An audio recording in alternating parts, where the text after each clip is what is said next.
Welcome back. I know I'm a lot late today, but I had to do shopping.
Alright.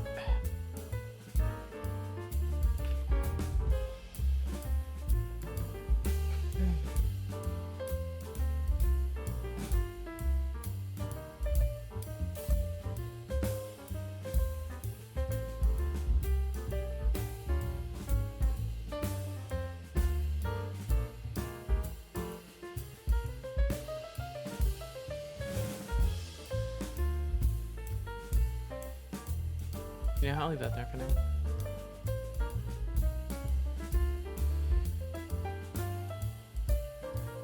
Alright. Hello everybody, hello. It is time to continue.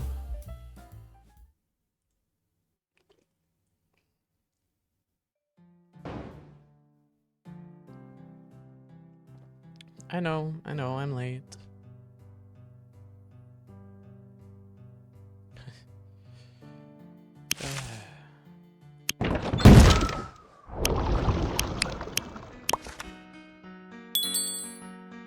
Alright. So, I left off trying to do, just trying to grind out secret discoveries and whatnot. We learned that armor works in a obscenely stupid way. Durability-wise, same goes with jewelry.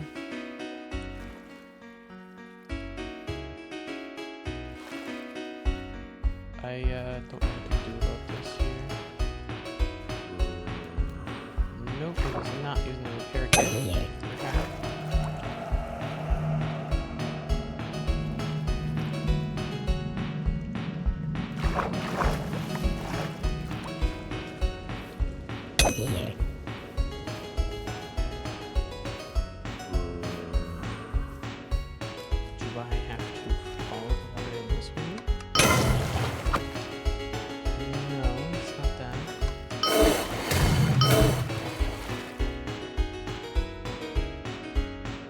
someone uses a bomb, will the run still be okay? Yeah, it'll be fine.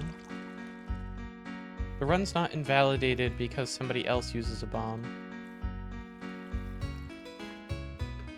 I don't know what to do here. Do I have to follow the water down, maybe? I don't know.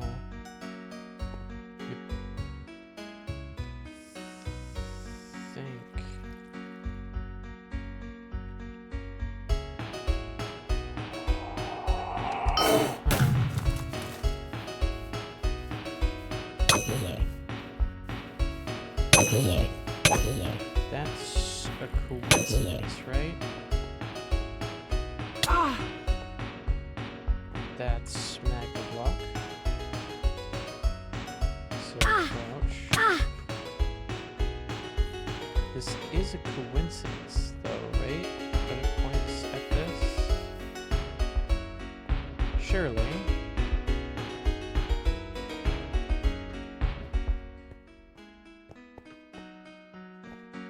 You know, if somebody else uses a bomb, it's fine.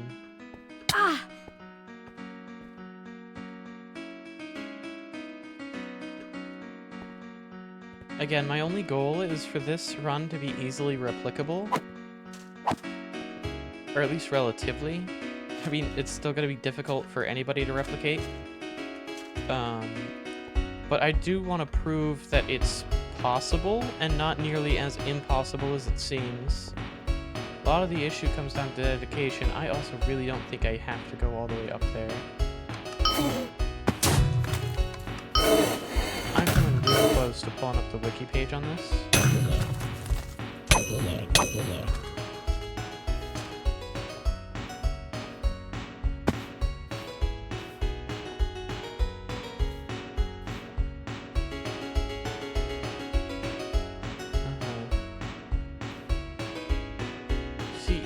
Ghosts give you hints.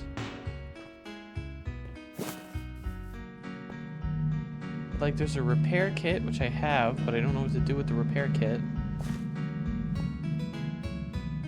I can't go in there.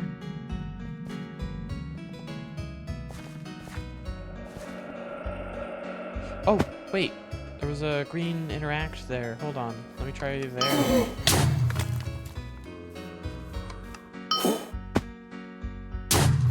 Yeah, what's this? Oh.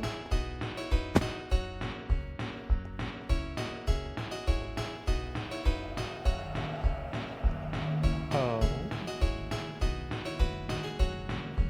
So that would let water go through here, so I still need to fix that.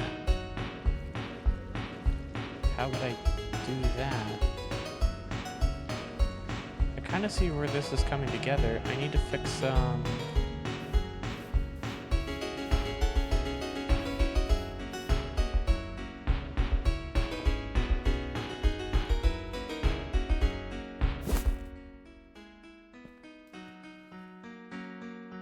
it's not throwing the repair kit in.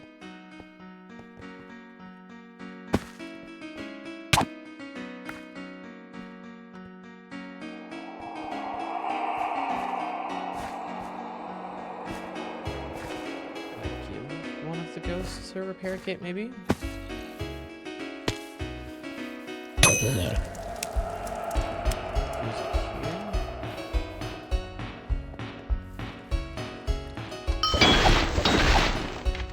I think I would use it on that.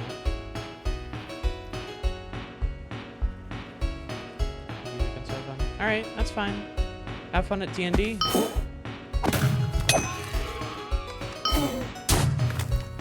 I probably won't be too active this weekend streaming-wise. I might be, I don't know, maybe.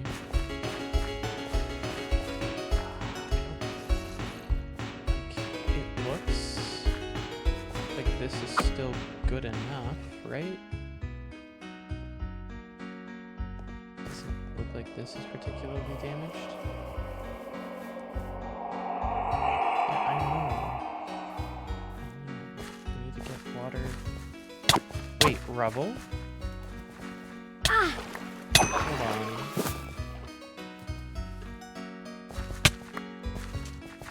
I take rubble, and then maybe I can patch it up there. I don't know what the repair kit's for then, though. Repair kit's confusing. Am I actually going to be allowed to place a block like normal?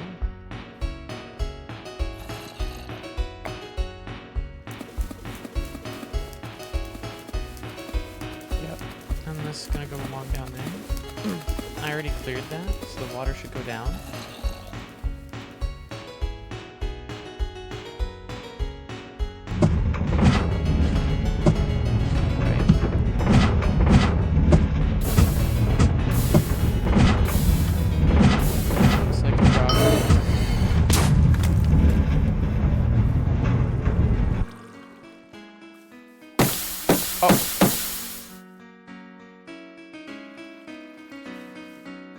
Oh.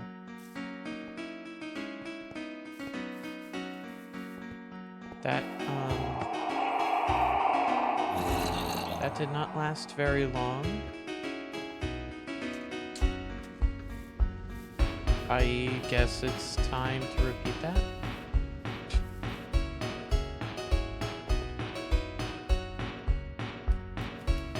Will it even let me?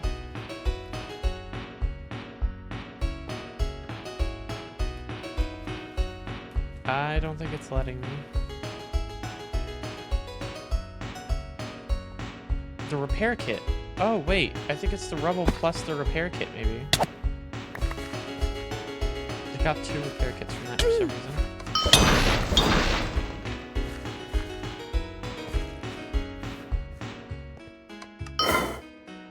Oh, I overshot it a little bit.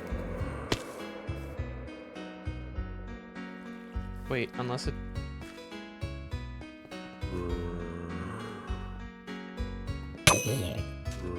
I'm so confused.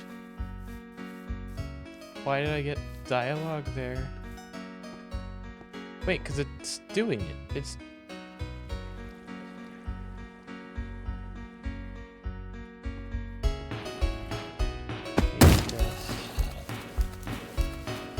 Yeah. Now that's gonna send it down there. So yeah, now this is gonna open, and then this is gonna open the door here.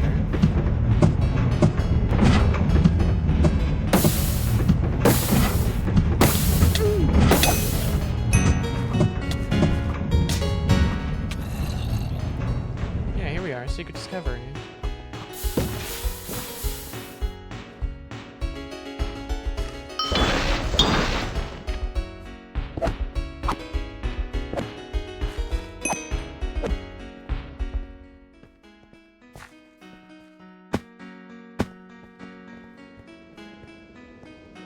You never know what's gonna be where.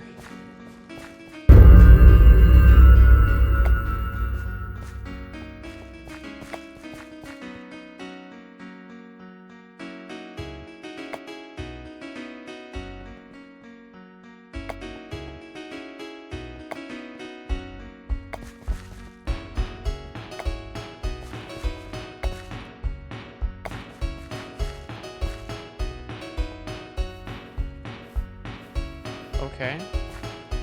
Well, I figured it out. That leaves me with still 9% progress. Haven't really made much. I got a lot of caves to go left. I have a lot of quests to go left. Not even really close to beating the game. But I have made a little bit of progress at the very least. Quest-wise... I'm wearing honestly outdated armor and weapon already. Like, I'm using outdated equipment already, so I might want to upgrade, which is going to suck.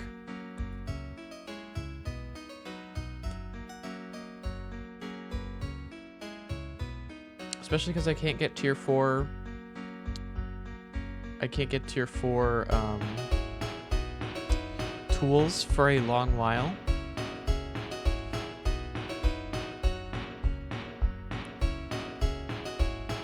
I'm gonna spend most of my emeralds on repairing. And I also need better healing potions already. So What are we at profession-wise? 19, 27, 27, 24, 1, 12, 13, 13, 27, 21, 26. I think...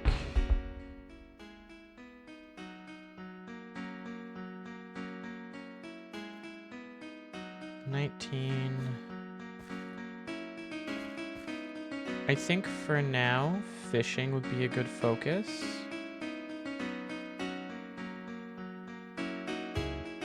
If I go fishing, I can collect oil for potions.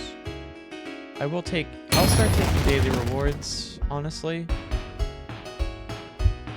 Daily rewards are kind of just available to everybody. They're free and mine don't get benefits from being higher rank, believe it or not.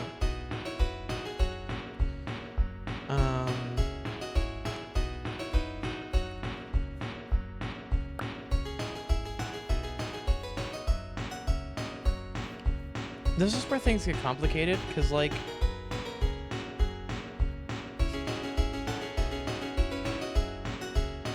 farming this is gonna suck.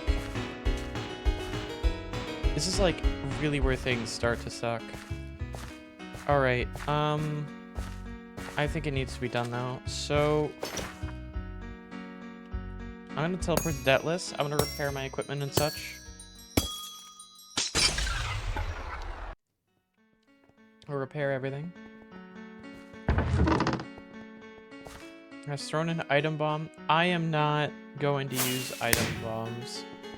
I can choose to not benefit from it, so I'm not going to. Yeah, I need to go to blacksmith, repair everything, and then I need to find a spot for fishing.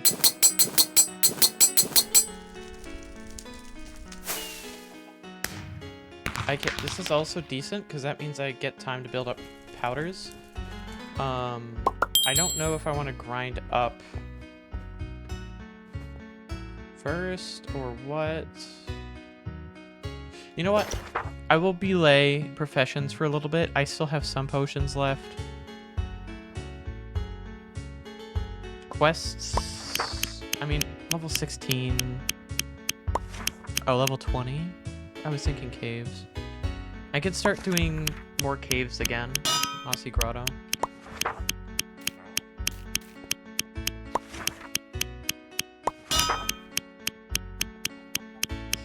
Yeah, Wind Hills is funny. You have to wait sometimes.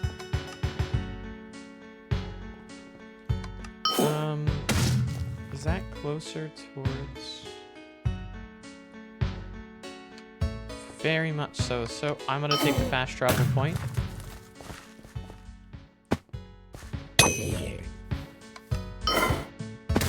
And I'm gonna use this to level up the Black Horse. Good excuse to level it.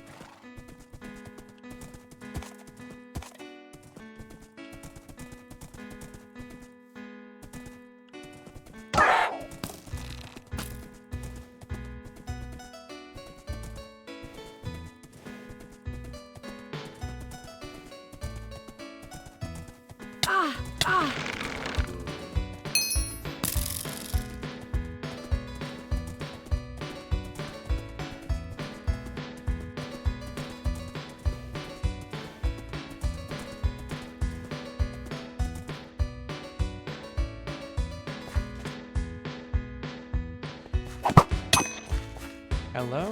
What is the worst case scenario here, right? Oh, they don't hurt that bad. Okay.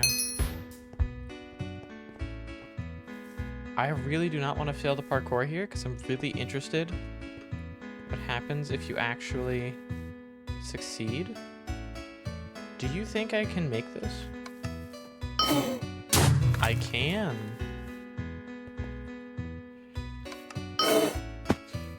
Oh.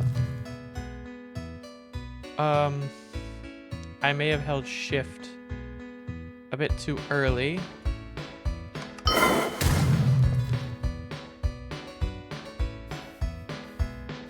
That's it. I mean, I'll take the pigment ivory. The forgotten axe.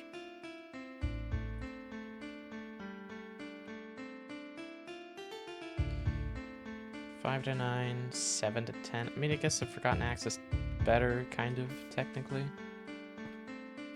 That's it? That sucks.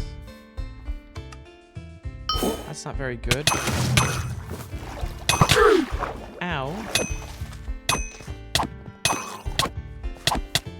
I'm surprised I don't kill them in one hit. Although with poison. Okay, wow, the poison damage is incredibly weak. Okay.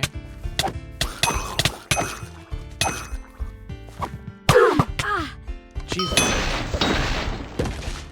They don't really hurt that bad, but damn do they fling me. Oh, another emerald pouch. I'll take that. If it was a tier 1, I wouldn't be taking it, to be clear. I'm only taking it because it's a tier 2. Elemental defense could be worth taking, but I'm not going to because I'm already speccing into defense so heavily. Not going to take an earth powder. I did not mean to click that.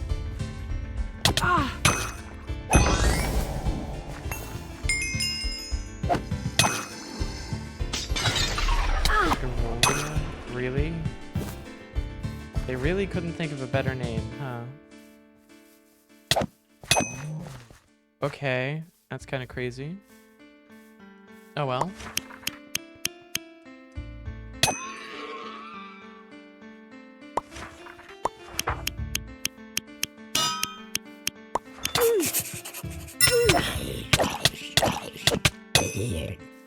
Was that a zombie militia? Why did it have so much health? Willow Crypt? Yeah, that's a teleport to Deathless moment.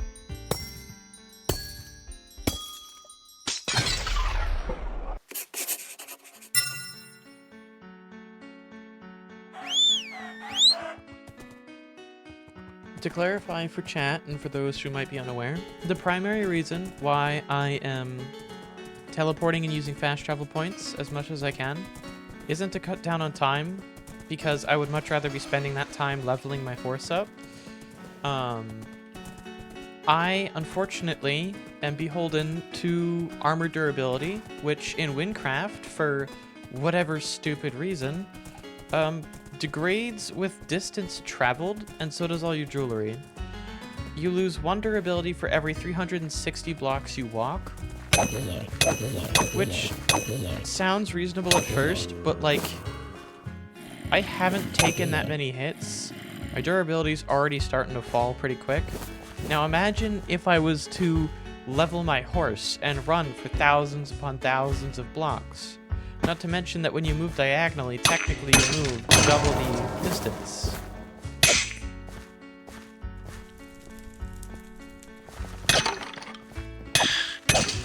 I don't know if they have a way of, like, dealing with that issue, but technically it's double the distance. Because squares are weird and don't perfectly encapsulate everything inside of them. Or, I guess, around them.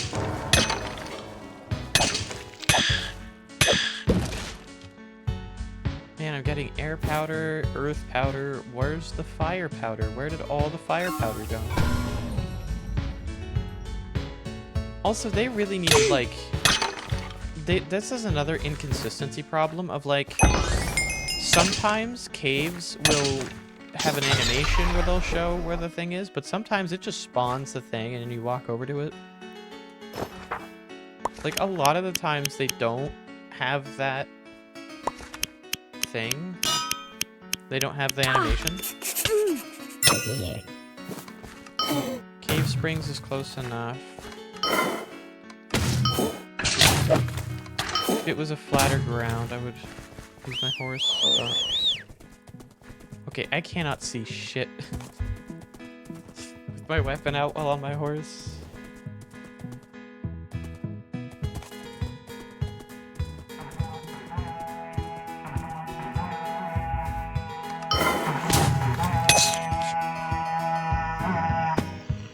Shut up, please.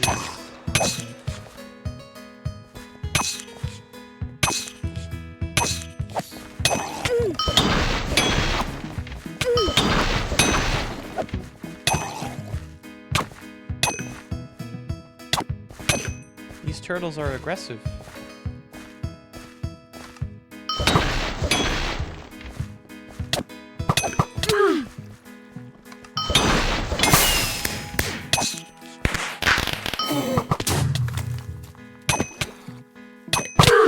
Ow, what the hell? That hurt.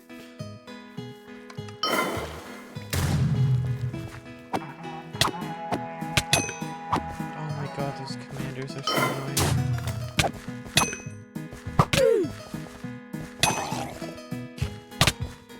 Slid way more than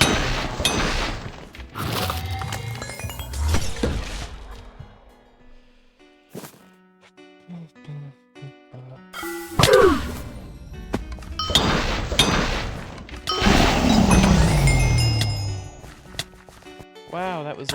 400 experience for me? You shouldn't have. Oh my god, this is annoying. Where's your undead? You died already. Pretty bad commander if you're already dead. And then still get one-tapped when you're brought back to life again. Goddamn. Undead commander, yeah.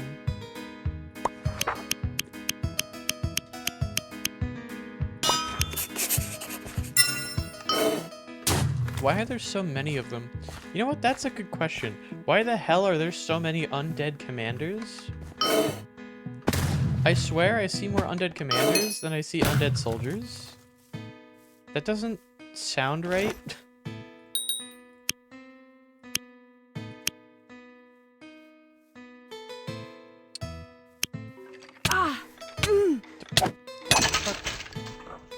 Think you were gonna do? Yeah, I think I have to wait until I can actually use it on bonus stuff, whatever.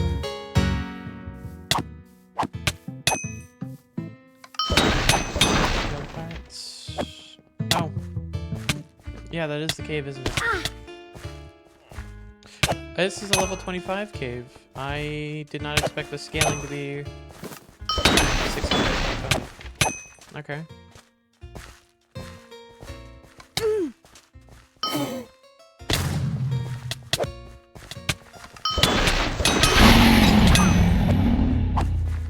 Take my resistance.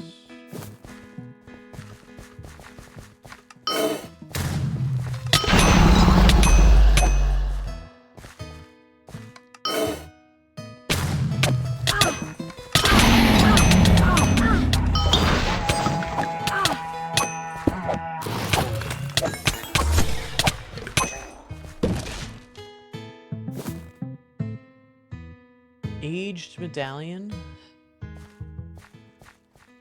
It has a intelligence minimum though. That really sucks. Otherwise it'd be half decent. Anyways, unidentified spear. This is guaranteed to have garbage pretty much.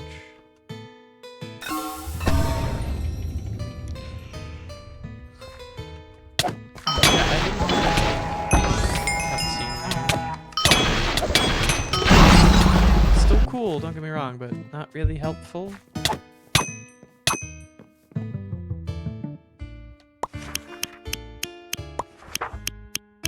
These are organized by level, right? Lowest level first. Yeah, that was a level 25 cave.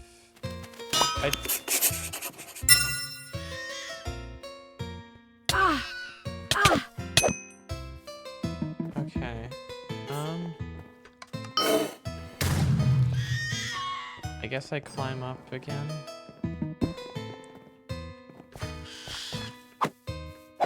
I don't know why it recommended this be next, unless I just misread it, I guess? I don't know.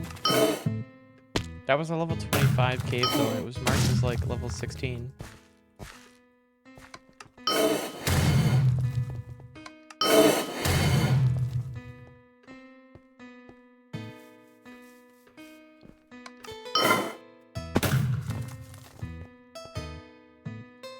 Okay, the sunken ship. I think I need water breathing for that.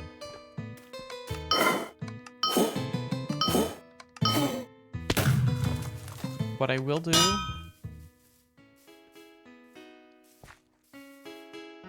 for now is I will find an item identifier here, Nemrect, whatever, and then I will sell off all my stuff. You.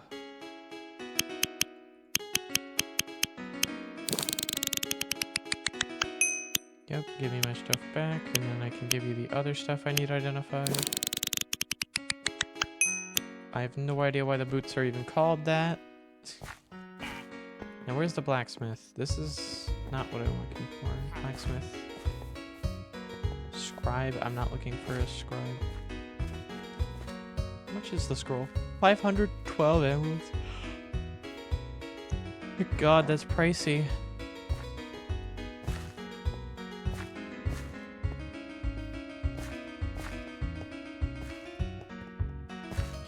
What am I doing? There's a...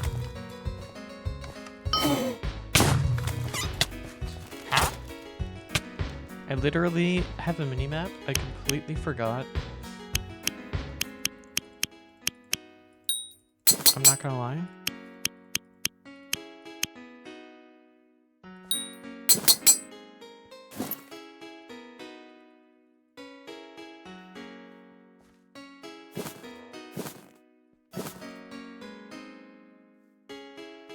I still want to try and consolidate as much as possible into a tier 3, so I'm going to put the tier 3 there. I just want to consolidate as much as possible into that tier 3 pouch, because it can hold the most, just objectively. It can hold, like, 3,000 something emeralds, and that tier 2 pouch can't hold nearly as much. Anyways, yeah, now it's time for the sunken ship. I will pull my water-breathing helmet out of that. I'll put it on. Because I'm probably going to need it, but I also might not. I don't really know.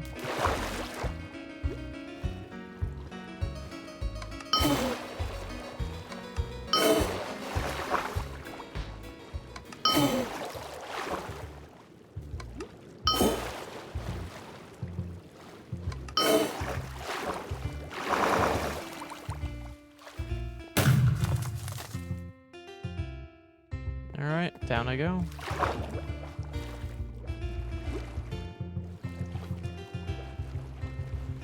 The new swimming mechanics, this isn't going to be as bad, I hope.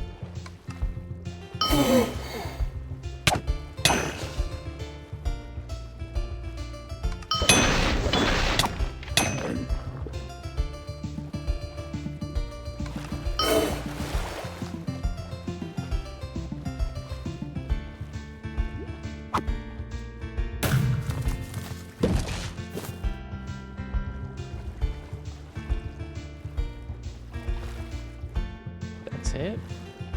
No, it's not.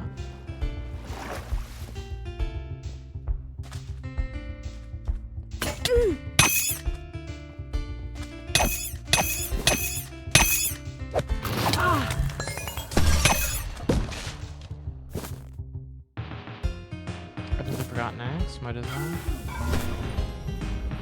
See, that time it didn't do like a animation or anything to show it.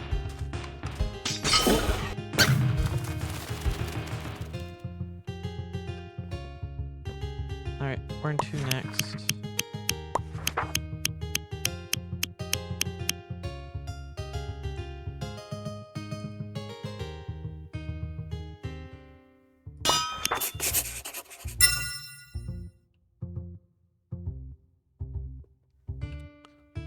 Isn't that... like, I killed a drunken pirate already.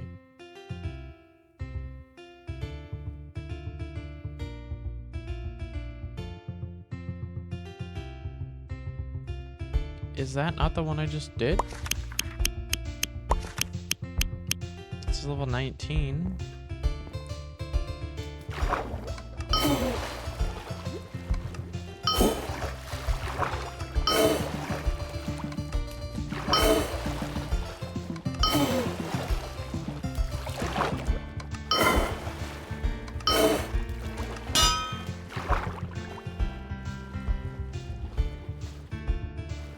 shit.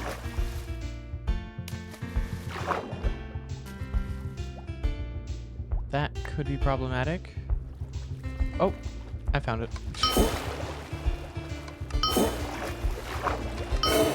Yeah, it might be useful to rebind or unbind your drop key while you're doing a run like this. Something I would do, but honestly, I'm a bit lazy.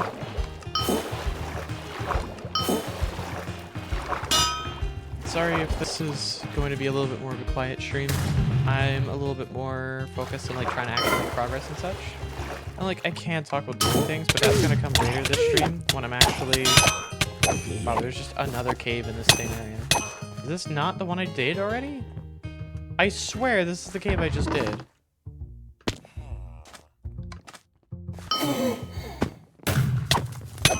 I swear this is the cave I just did.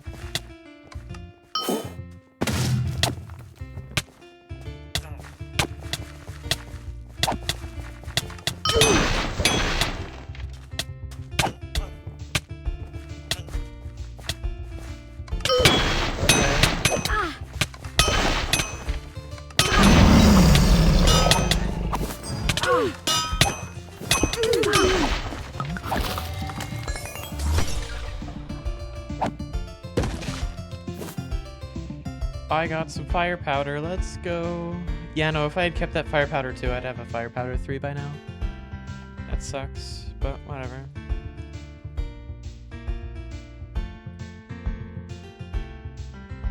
Yeah, and this time it does a cutscene to show, but like this is also, I would argue, unnecessary compared to the other one. Alright, well that's that one done.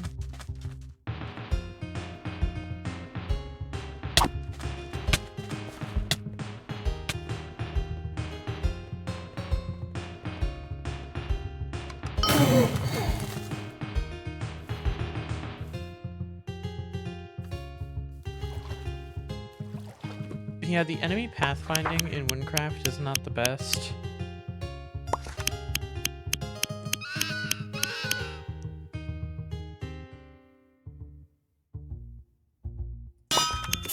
We made it to 10%. Yippee. HUIC, 10% complete. We're a 10th of the way there on this run. This is officially my best run, technically.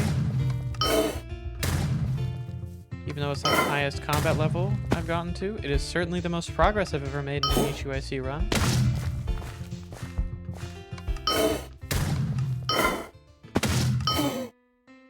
Right, we're gonna hope that this gives us a fire powder too, and then that would be great for our next set of armor and weapon. I also need to be careful because this cave is actually going to be challenging because these enemies are actually on my level, relatively.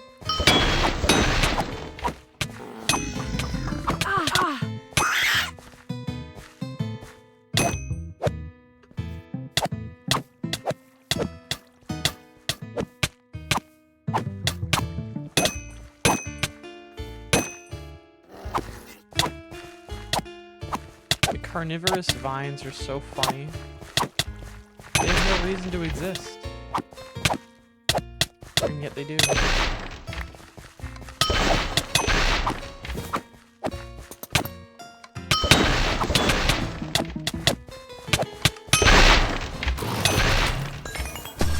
Alright, oh wow, I got an air powder too? Oh, for me?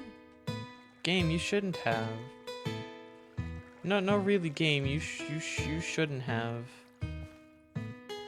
That was very, very unnecessary. Yeah, none of these really have a chance to get me anything good. So, yeah. Inventory does not have enough space to loot this.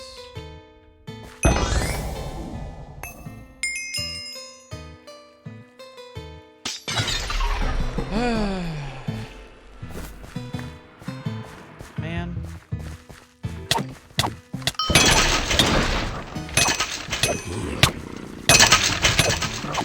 Wow, Wow, that was probably the laziest cave exit ever. It literally just teleports you to the entrance to the cave. Wow.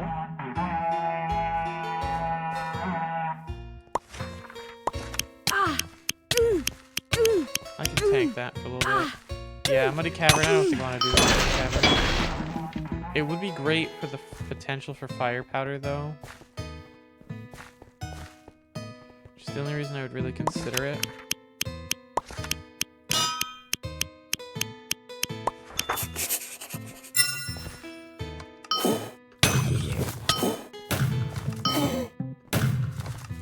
My armor's taking so much damage just from me walking around. I hate this. Like, whoever decided that, like, I don't know. It just is so random to implement.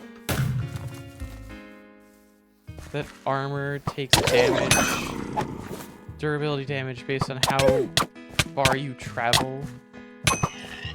For every 300 and something blocks that you travel, it just takes 1 durability. It's so dumb. I have no idea why anybody implemented it like that. But they did. And now we're here. Me being punished for playing the game. And doing the more tedious thing instead of just teleporting around it.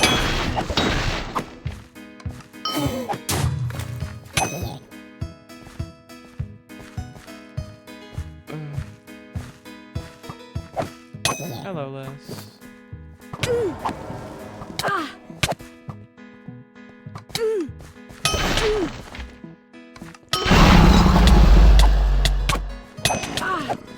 Ow. Bad zombie. Another tier 3 emerald pouch? I mean, let's take 2 of them, why not? You cannot open. I am not trying to open it. I am trying to get rid of it. I feel like that's... Oh, another fire powder tier 2. That's actually really good. That puts us in an amazing position.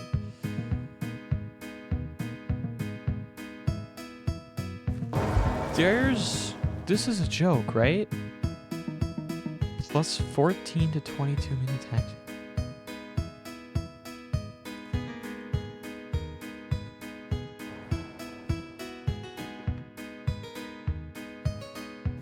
My pouch must be full. That sucks. Okay, 28. Anything in here less than 28? 9, 30, 35, 44, 37, 29. 102. Yeah, those are definitely valuable. The decrepit sewers key, I have no idea why I'm holding on to. I will not lie. I don't really need it. Like, I could farm it for powder, but like, my god, that'd be so tedious. Like, every 2 clears, I get maybe 1 powder. And that'd be 1 tier 1. I'd be better off farming caves.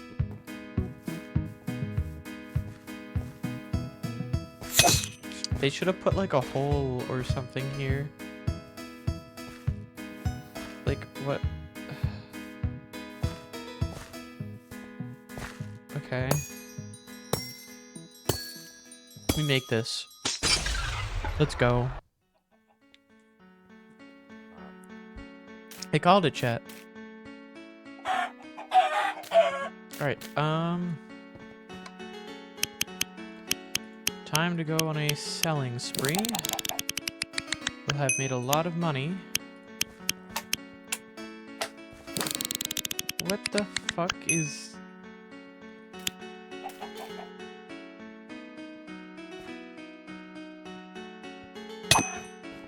Ew. No idea what that Grook was doing. I don't want to know. Ugh. I'm going to fucking scream.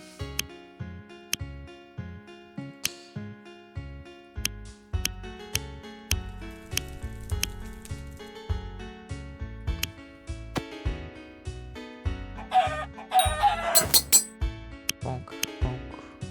Wait.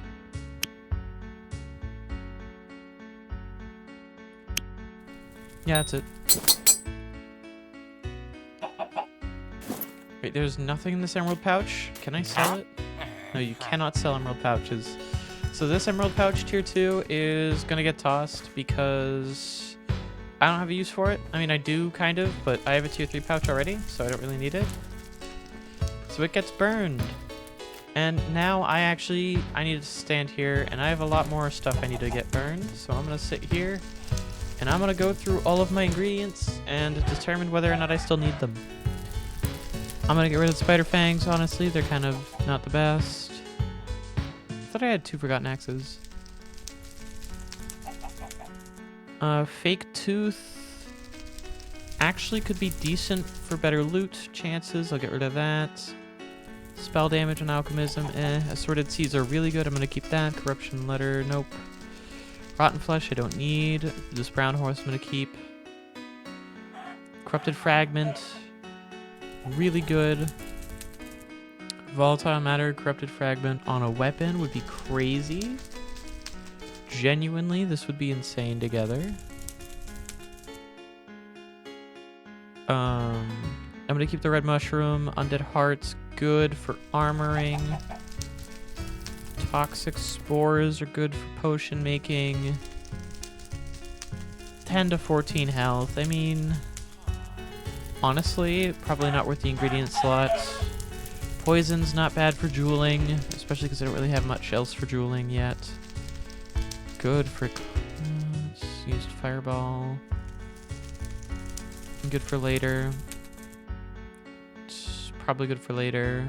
Good for weapons now.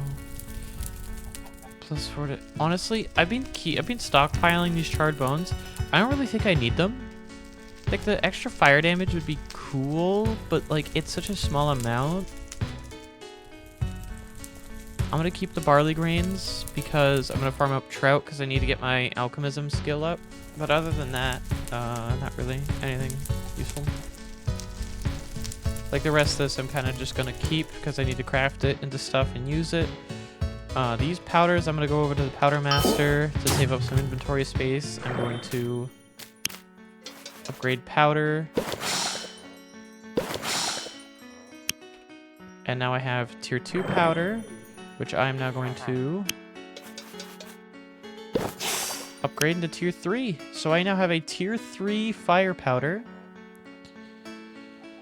which has plus 5 to 9 fire damage and plus a 19% of the neutral damage into fire damage, which will be really good on the next stage of crafted weapon. So I'm going to throw that up there.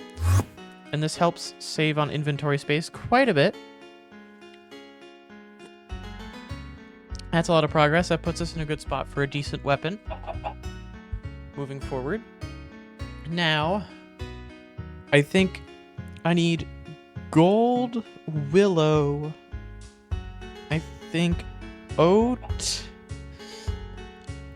And I don't know what the other one is. I know that trout is what I'm going to need for alchemism right now. So I'm going to focus on that. Focus on getting some potions put together and such. I don't really know where I would be getting trout most commonly. I could go to Nemrect for that. I should also get a Nemrect scroll, because a lot of this part of the game is going to revolve around Nemract, sorry. Also, my volume's turned way up. Hold on.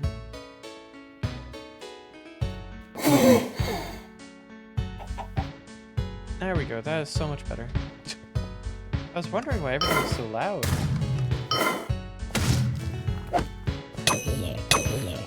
Alright, that's south. I need to go north. I'm stupid. Outside, there's a thing. Oh, is it this one right here? Yeah. Looks like it. I think I'll take oil.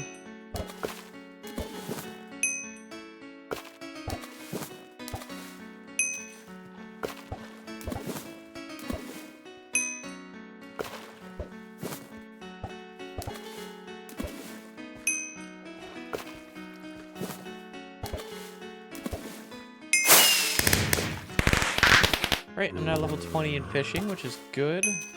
That means I can do salmon next. So I guess, yeah, salmon would be the next tier. But for now, I'm going to farm up more trout. Because I need to get my alchemy up, and that will mean crafting a lot of potions, because I won't be using ingredients for these. Actually, you know what? I might, just for leveling purposes.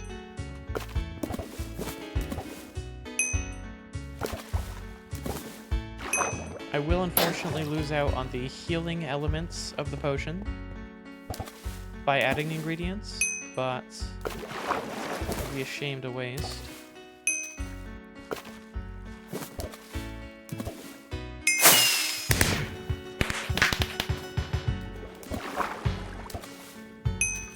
Honestly, I don't really have much grain to work with, and I don't really want to go back to farming barley. I'm probably going to go straight into farming oats.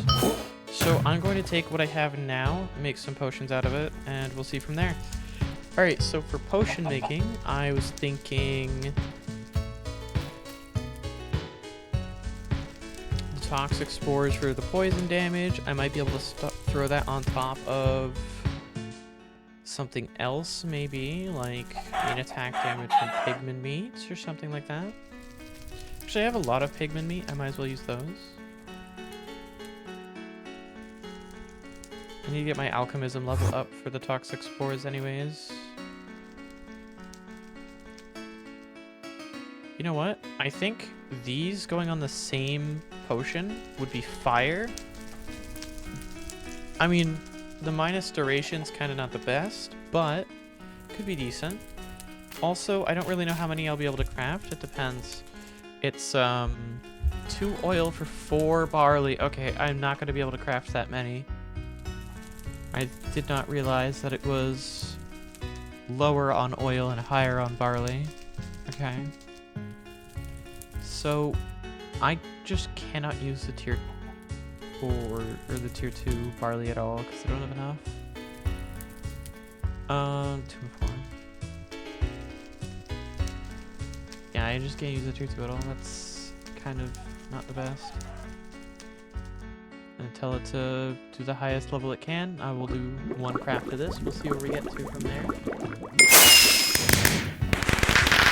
Enchanted Jug of Might. Plus 18% attack damage for 10 seconds. Each of these is minus 2 minutes duration.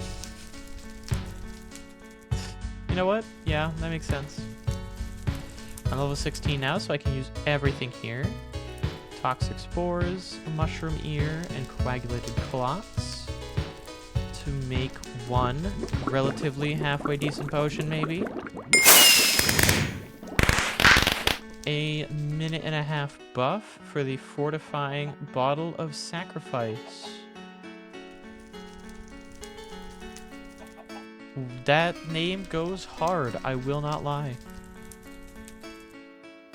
The Enchanted Jug of Might is so fucking funny.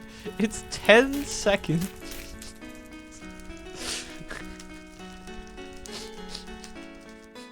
I'm sending that in the fucking Discord. I'm sending this into the fucking Win booth. That's so fucking funny. The Enchanted Jug of Might. That's a meme. It has to be. No way. Okay, I'm gonna sell these, the remainder, and pigman meat is kind of bad. It's just objectively bad, actually. I did not realize that it was that bad in practice, and that is not a small piece of dust. Okay. Whenever you will have to deal with mobs. I didn't really have to deal with mobs that much. I have rotten flesh again.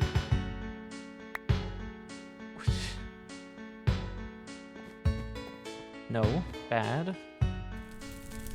Okay, so I think Undead Heart I'm still gonna keep for now because it also has the +1 to 2 defense, which is good.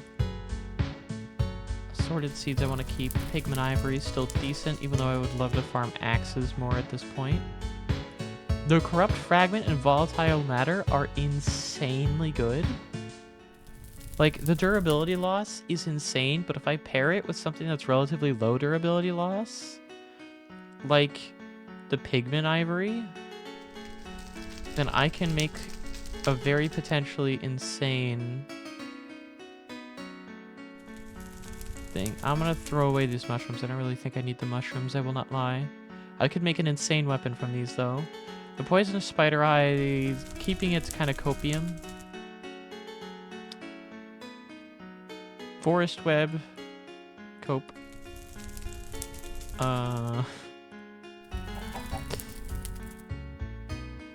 The enchanted jug of might. I should probably just like use it and get rid of it. I might keep it as like an emergency. Oh shit.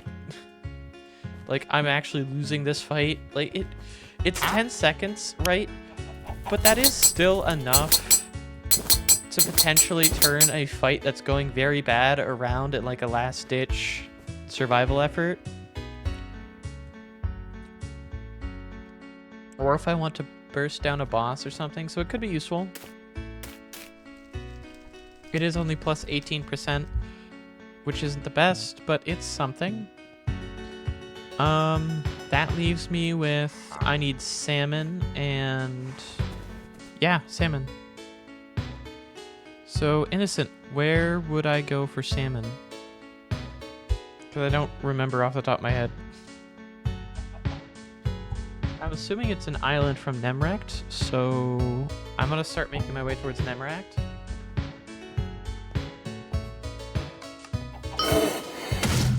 Where in Nemrect? Because everywhere around there is trout. Or everything around that is trout. So where from Nemrect do I go? Ow. That almost hurt.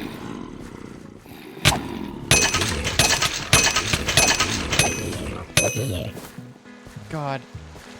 It feels so powerful. I feel so powerful being able to do that. Even though it's not that impressive at this level.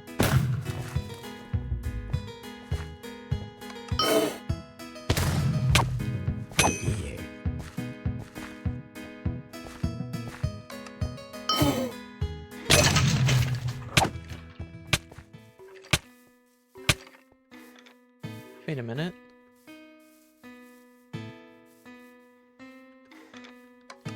Nemrect is way more to the west. Right? Yeah, because that's the crypt. That's the graveyard where I would farm for XP if I was not playing HUIC and wasn't thus a little bitch about dying. There's a beach. Yeah, but even off of that, there's... Alright, so you're telling me there's salmon in this river over here. But if I go to the docks...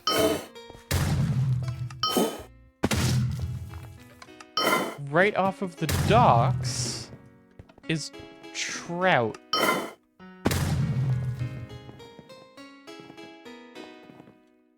Wait, no, that's gudgeon. Gudgeon, trout, gudgeon. Like, why? Why isn't it salmon? Trout. What? This should be salmon. If this is an ocean, why is there trout and not salmon?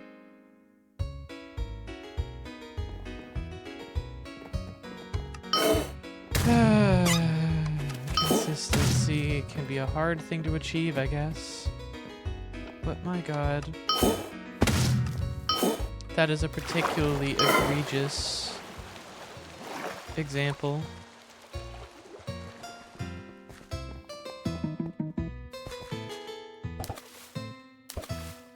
Is this even the best spot for this?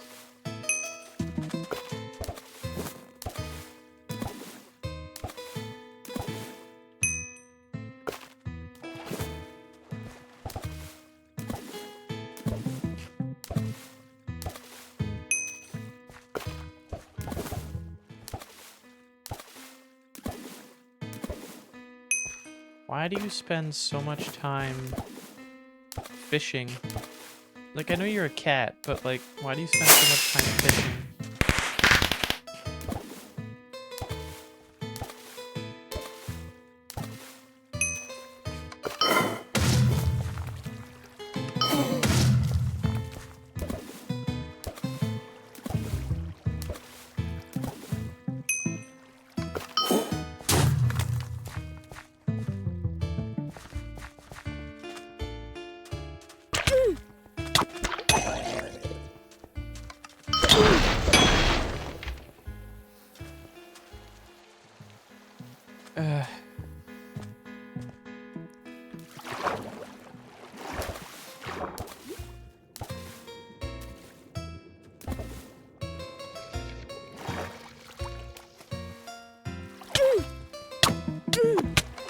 Why are the turtles attacking me?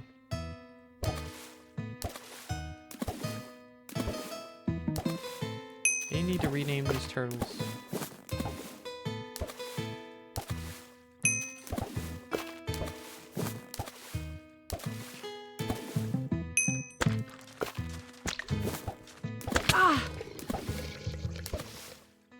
That is disgusting. That noise is disgusting. I hate that noise.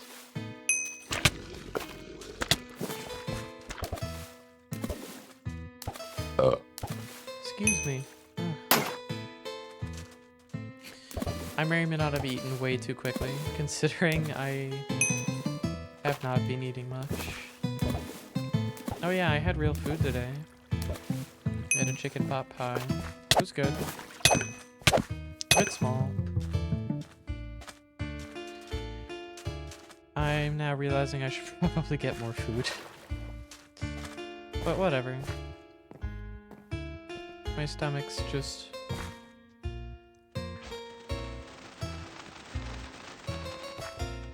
being itself.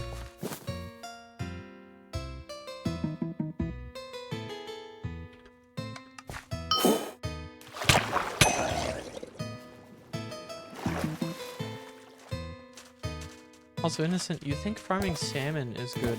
Try literally any higher level fish. Like, literally just do anything higher level. It gets exponentially more expensive because nobody bothers. Salmon, nobody bothers with. Now imagine going a tier up.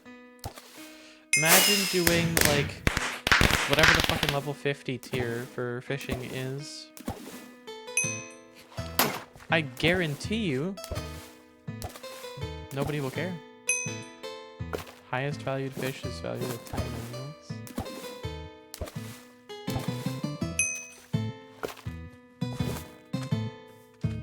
Are you talking about the oil or the meat?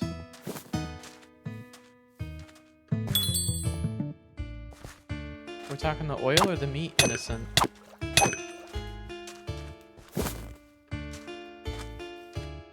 You need to look at both, because you can get both. Or, I mean, technically it's either or, but you can farm for both in the same sources. 16? From like, what, 8 outcrops? No, it has to be less than that. I've done like 4 passes.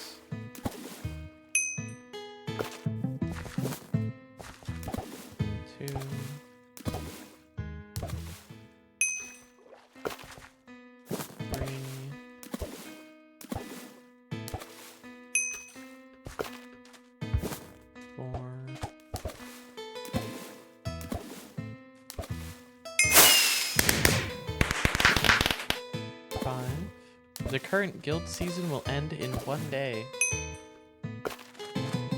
Well, it's telling me that at midnight, so I'm assuming that that means tomorrow? Or today, at the end of the next midnight. Not this midnight. 8. Yeah, there's like 7 here. What the hell?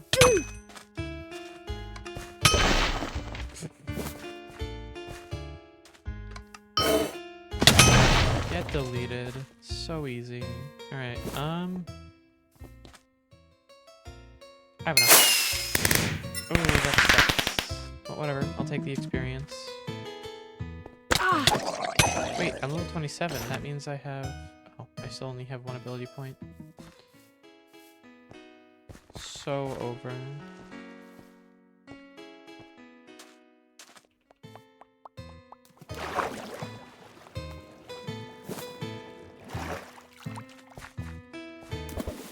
I should probably make more food.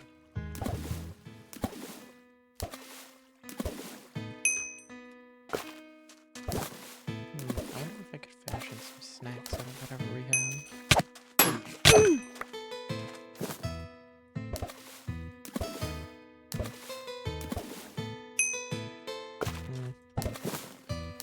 Oh god, how much oil is it gonna be? It's gonna be 4 oil per potion, isn't it? God damn, these get expensive fast now.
Why are you still coming at me, bub?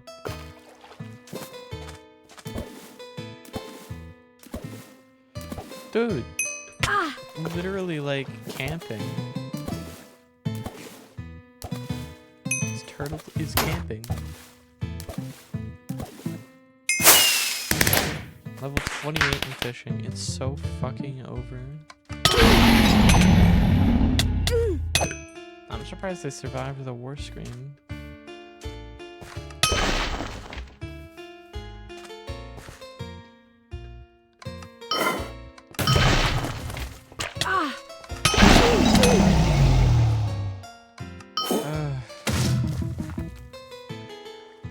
Is there any better spot for salmon? Are you sure that this is the best spot for salmon?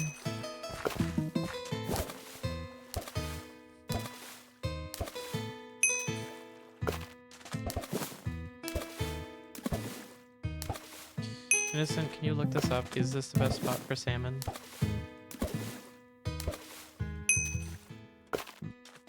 $375.34.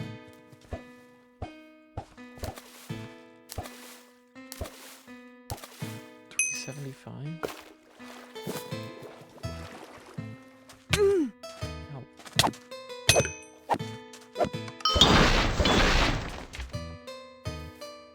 What's at $375?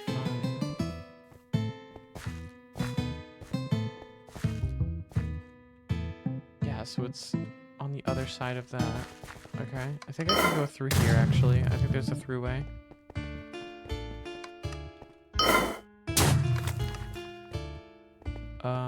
Yes, there is not a throughway.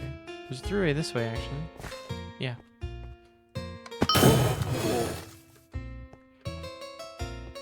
Oh, it's the over here. Oh. Also a tier 3 salmon oil. I can't wait to never get enough to use that.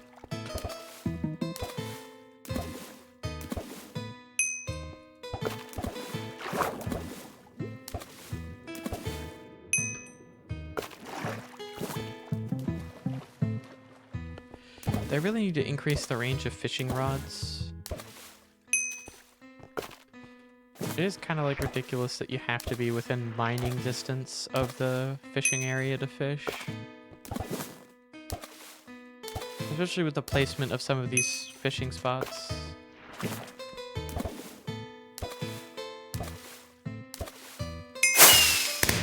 Level 29 in fishing, yippee.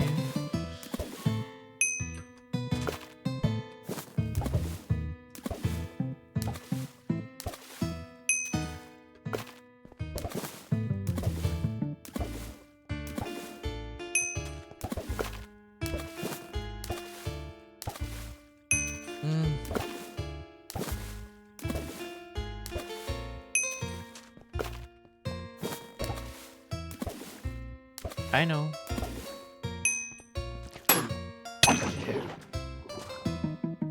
Unlike you, my situational awareness is decent.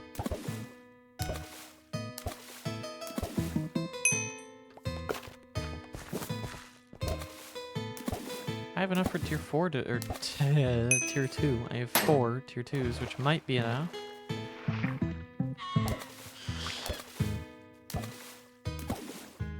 For one singular potion.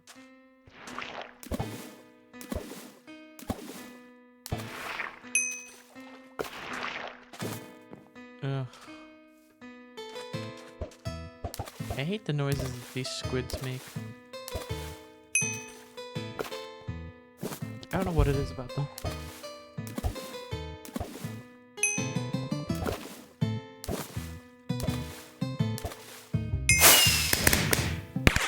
Level 30 in fishing.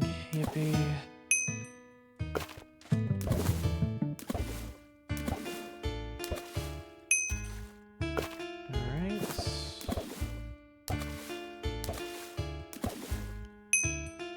Get this going.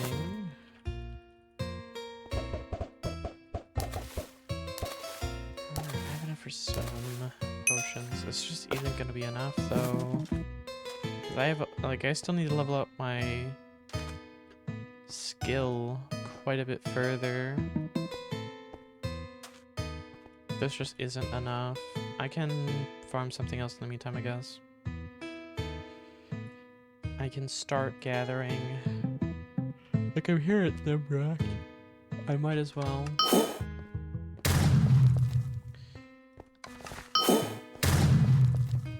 Move over and start grabbing.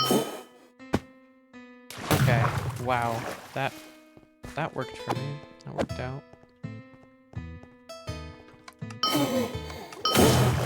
Dude, I swear, is there an invisible wall there? That's infuriating.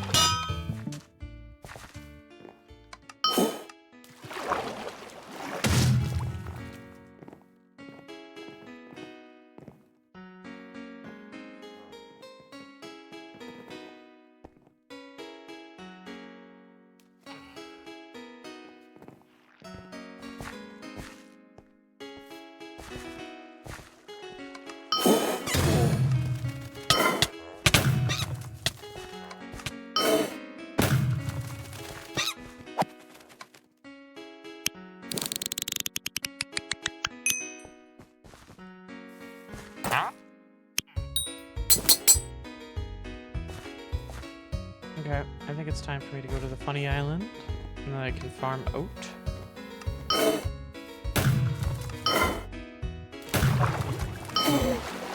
And this will be a sea skipper moment.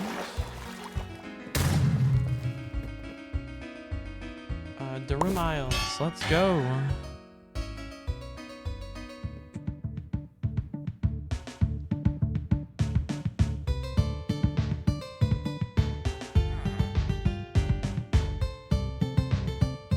I might be able to take the boss altar here now.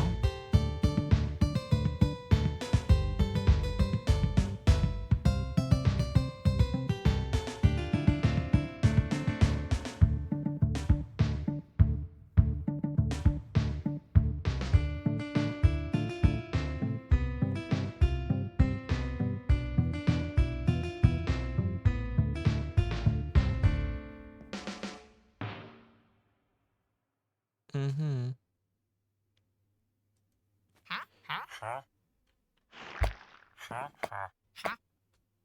Fast travel to various areas. Alright. I think I take on the boss altar while I'm here and while my armor is still high. There's no way, right? I need to tribute 8, so I need to kill... I don't know if killing the farmers actually gives me anything. It probably doesn't. But it is something I could do. That would be funny. Don't kill the cows, though. I need the... It's leather that I needed to tribute.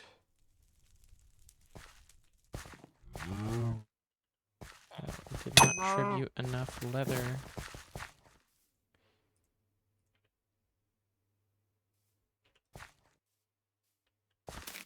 I think I need to do 8 at once, maybe?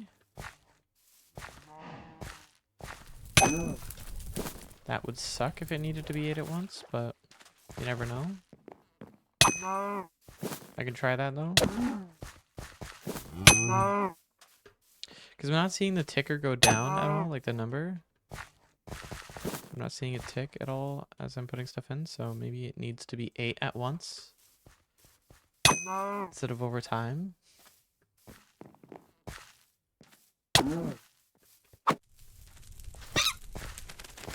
This could very well kill me. You know what would suck is if this kills me. I might pull the fortifying bottle of sacrifice onto my bar in case this goes bad. Did I just... Okay. I didn't mean to do that. Yeah, one of them was glitched, that's all. I didn't duplicate it. It was one of them was glitched. I did not mean to do that.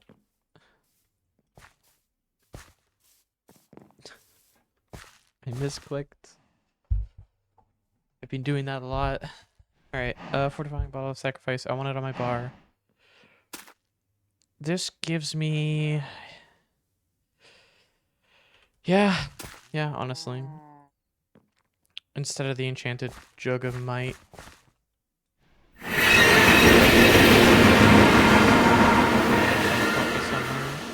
Yes, I think.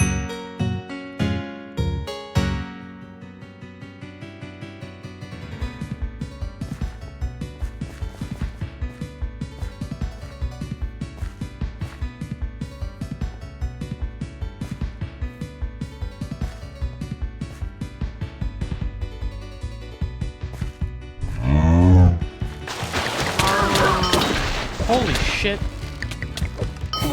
Okay. 14k health?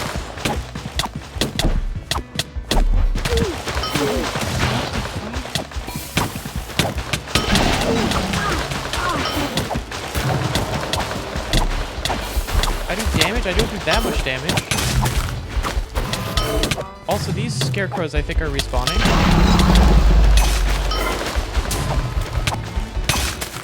I think these are respawning. They have to be respawning. Okay. They're not. Okay. No, they are? That really sucks. Why are they respawning with that? Why would you design it? That sucks for this fight. Fucking hell. Okay. Note to self. This is actually a serious boss.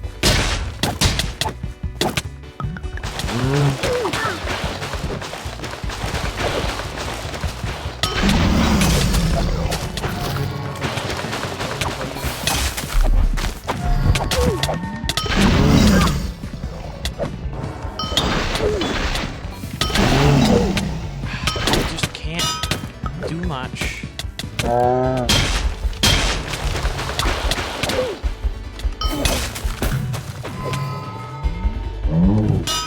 don't have enough mana to actually do anything.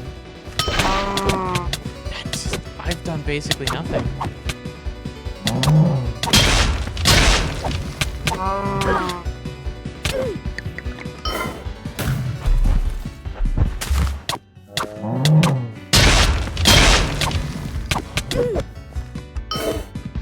Okay, if I keep on top of killing these guardian scarecrows, this should be fine. I don't have enough health potions to keep going forever, though.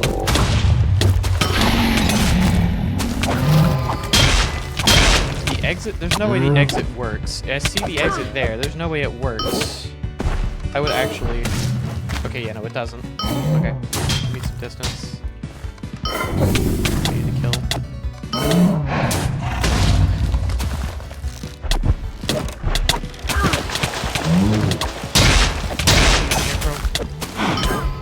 Jesus Christ. Okay. 10 seconds.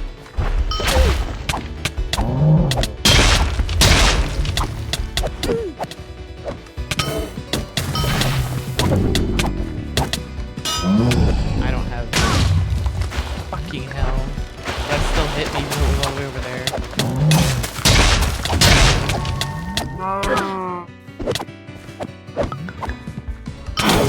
Okay. I did not go through it like I thought I would.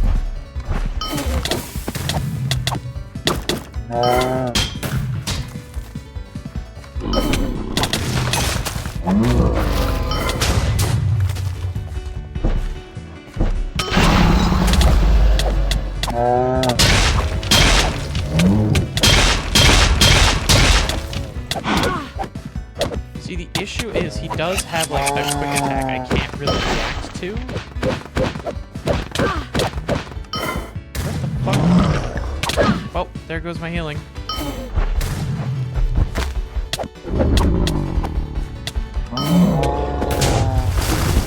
Okay, that sends out shockwaves now. Yeah, and I don't have a fast enough walk speed to realistically do anything. Fucking hell. Like I said, I didn't have a walk speed fast enough to dodge this. And I had there was no telegraphing that that was the direction that was going to travel, so there's nothing I could have done. Okay. Well. It was a good run. I did not expect that boss to hurt that hard. Well, shit. Nope, that was not what I wanted to do. This fucking UI is stupid sometimes.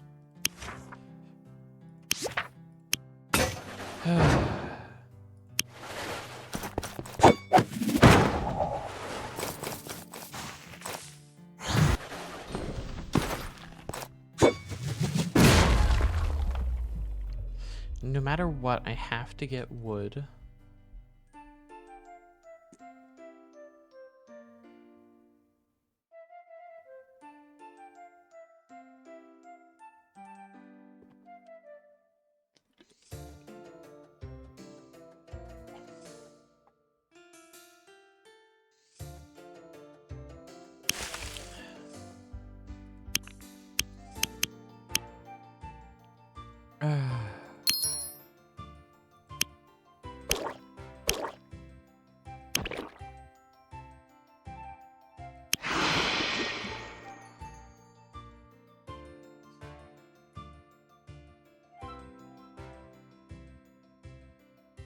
That hurts.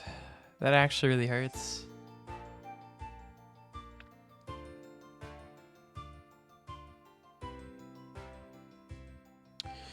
You know, I probably could have done that fight if I had more health potions.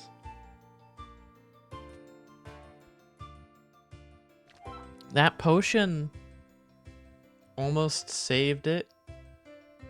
It just didn't last long enough. So the irony there is, if I had... It would have been fine if I had spent more time collecting... It would have been fine if I had spent more time collecting potions and potion ingredients. If I...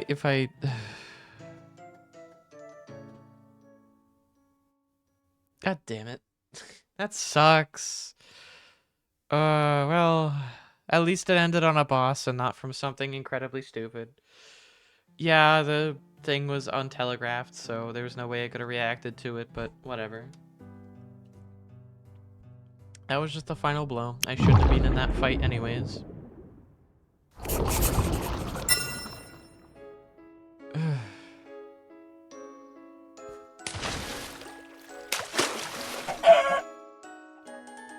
Back at the start again.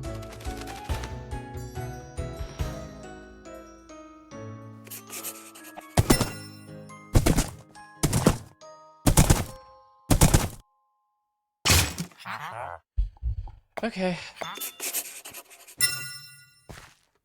This is the run, I feel it.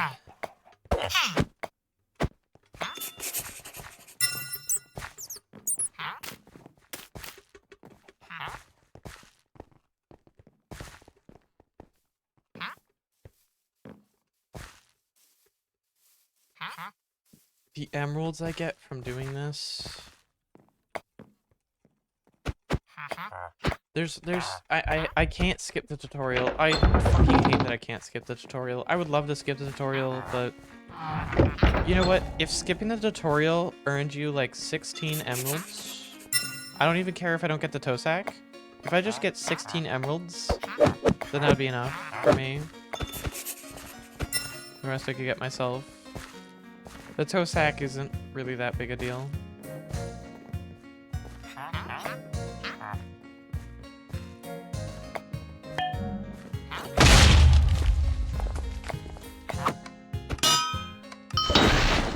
So I can't reach it.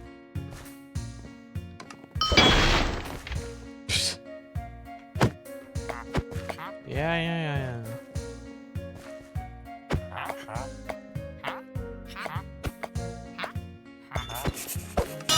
I don't have charge yet. I love what it says main attack. It doesn't matter what you use as long as it does damage, which is funny. Like, you can punch that tree down like I've done in a couple runs.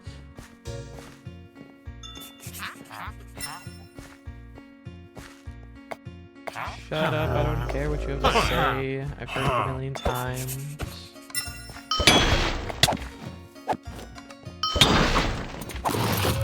Give me the emeralds. Chest, get out. I need to talk to you, then I can go over to the item.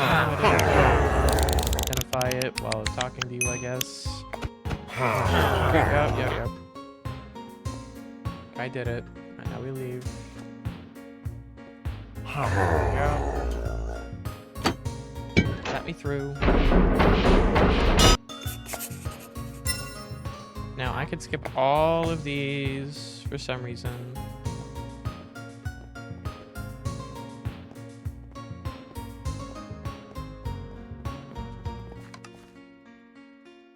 I don't know if I entered it at the right time, but maybe.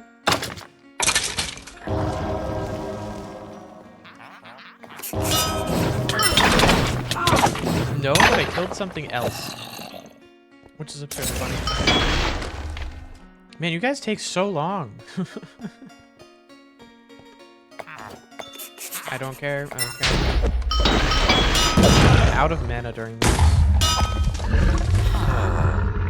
I would love to use the ability.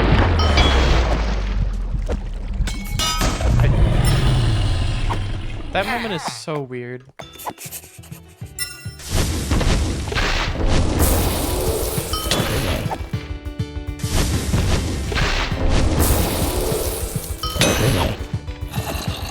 No, I'm not leaving in yet. Undead work. Damn.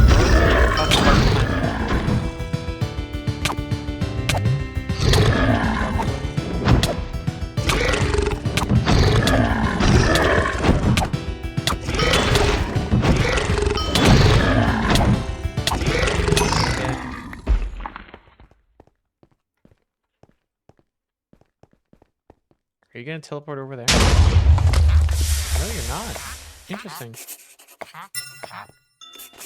I was expecting him to teleport over to the location once he got up.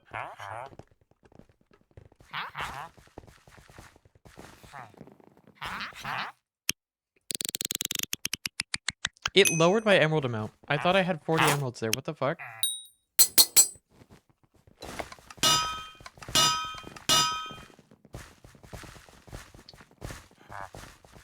It costs 10 emeralds to identify that. There's no fucking shot. The delay there too. I feel like that felt delayed. Okay, I need to remember to do that. If I throw a Bob's tier in there.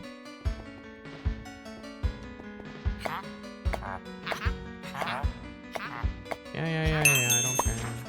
Quest book, give me Ensign's brother. I said give me Ensign's brother. Here we are. No, I'm not trying to do that again. Ragni teleport scroll. I already have one emerald block. I did not throw that scroll away. Will not be using it that much at this stage in the game. I'm going to skip most of your dialogue because I don't care.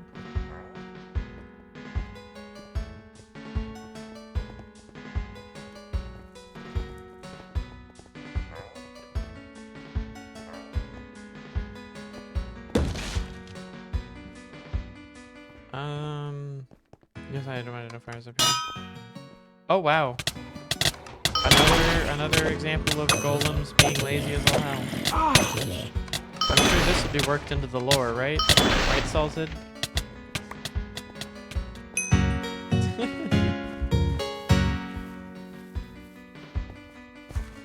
No shot. Hold on.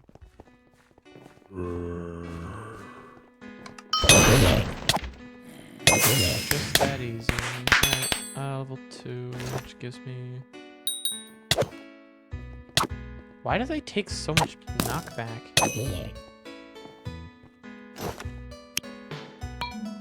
Spear proficiency 1.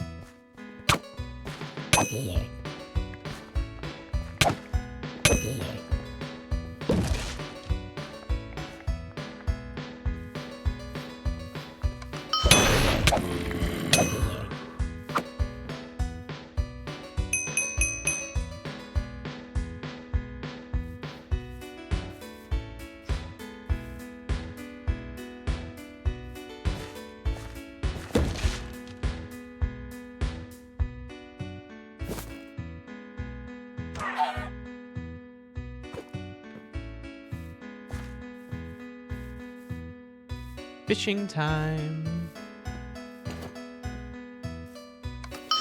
I don't have to go to Deathless. It feels so good knowing that I don't have to go to Deathless, because there are actually crafting stations in Ragni. They're just mislabeled on Windtill's map for some reason.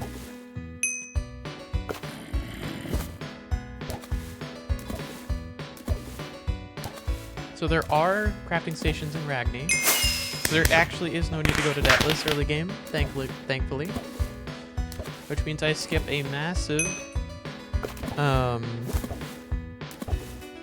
headache for the early game, which is building up enough resources to feel safe that I'm not wasting my time running to Deathless. What am I standing? Okay, I'm standing on the corner of that prismarine block. I don't know you're in danger. Stay away. Thank you.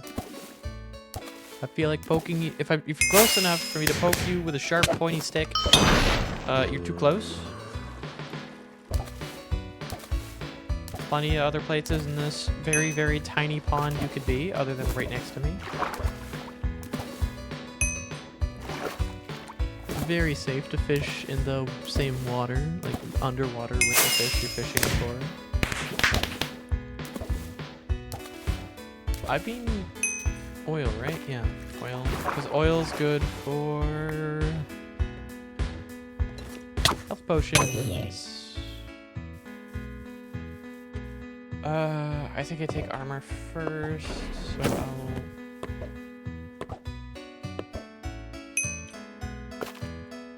farm for paper.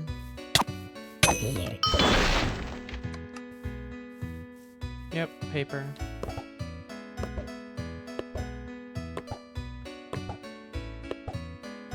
Actually, this means I can make like a throwaway set of armor and stuff to start off with, which it'll actually be pretty good. I mean, it won't be the best. It won't be good at all, but it'll be useful. I'll be kitted out for the all the level 1 enemies that I'm sure I will be killing, even though there's like 3 level 1 enemies in the entire game. I'm now level 6 in fishing. Holy shit. Progress. I'm not going to do that gathering post for a little bit.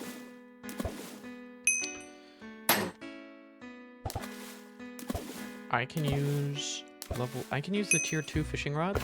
So I should probably ditch this one because fuck this fishing rod. This is so slow. Come on,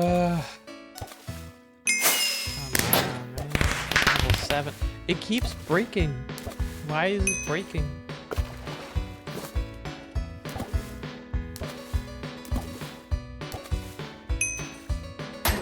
Oh my god. It's not like it's a low durability tool. My god, is the tier 1 tool just that bad? Or the tier 1 gathering just that bad? Ow. That kind of maybe hurt. Also, my toe sack is defective again. God fucking damn it. Okay, that's enough paper for this, for what I need. I didn't... I swear to God.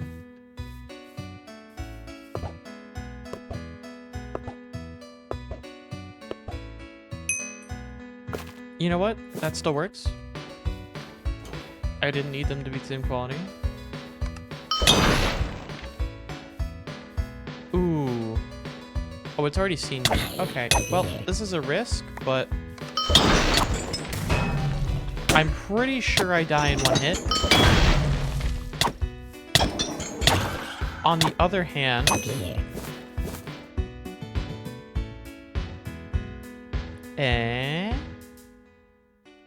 That's looking good to me. You know what? I think I'm gonna skip out on the junk armor. Like, I could just run back and make a set of junk armor real quick just to boost my health. Or I could do what I've been doing throughout the entirety of these runs and just fucking grind.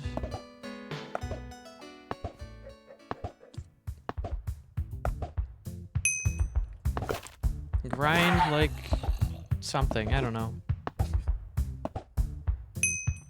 The more and more I do these runs, the more crazy I feel.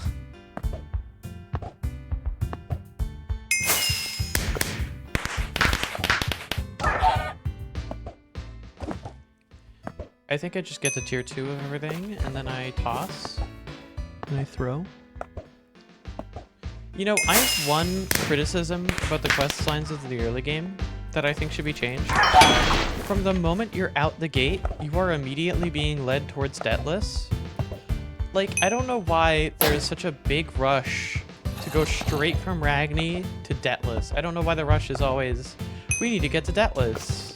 I don't know why it's that. When realistically, you should have... Like, Ragni's the starter area, right? Why are you trying to make players speedrun the path to Deathless? You should have them explore the area. Like, have them, like, explore the early game area while they're in early game instead of having to come back to it later.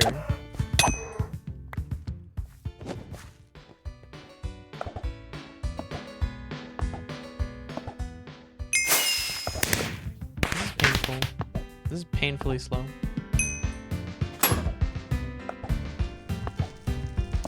Alright,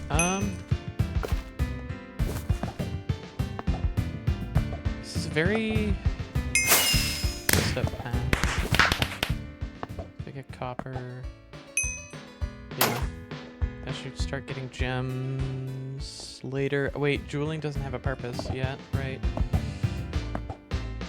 The back of my mind keeps trying to go back to my old run strategies. And then I'm like, no, those strategies are stupid. They didn't work for a reason. There's a reason those runs died. It's because I followed those strategies. I'm still not level 8. It's so over. Oh, I don't even have enough to do it anyways. Because these keep breaking. Oh my god, get this fucking pickaxe out of my inventory. Jesus Christ. Fine, I'll switch on to something else. Wait, why am I collecting paper again? I need wood. Wood. Give me real wood. Nice hard wood. I feel bad for the neighbors that can probably hear me. Without context, this probably sounds crazy. Especially with my changes of voice. I can imagine that sounding insane. Okay, I could ditch that. I should probably... No, wait, I'm not a high enough combat level to go into those areas. Right, I need to go over to you, and I need to get tier 2 tools. Tier 2 of everything. Yippee. Alright, I think I'm going to... I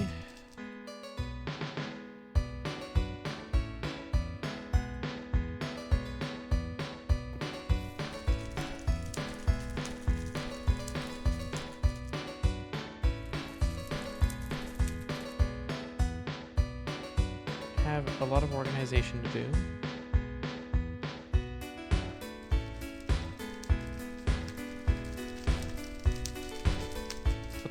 I'll put that up there for now. These I need to sell. Okay, yep, that's it. That's all I needed. That was all I needed. All I needed. All right.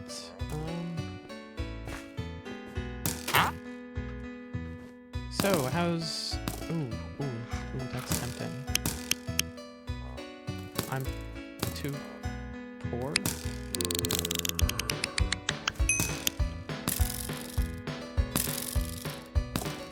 Okay.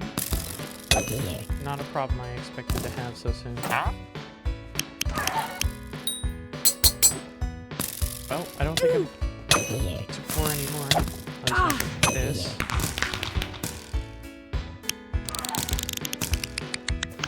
If I get a tier 1, that could be worthwhile, I guess. If I get a tier 1 emerald pouch from the pigman cave, that could be worth it. But I could also die going in there, so I'm not going to, because that would be stupid.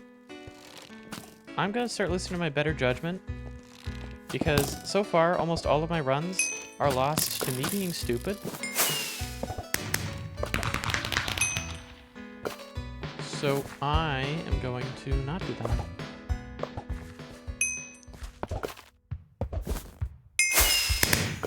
They don't know, chat. They don't know the pain. They don't know the real pain that is doing this for hours and hours and hours a day. Only to die to a fucking oversized cow because he ran out of health potions. They don't know the pain.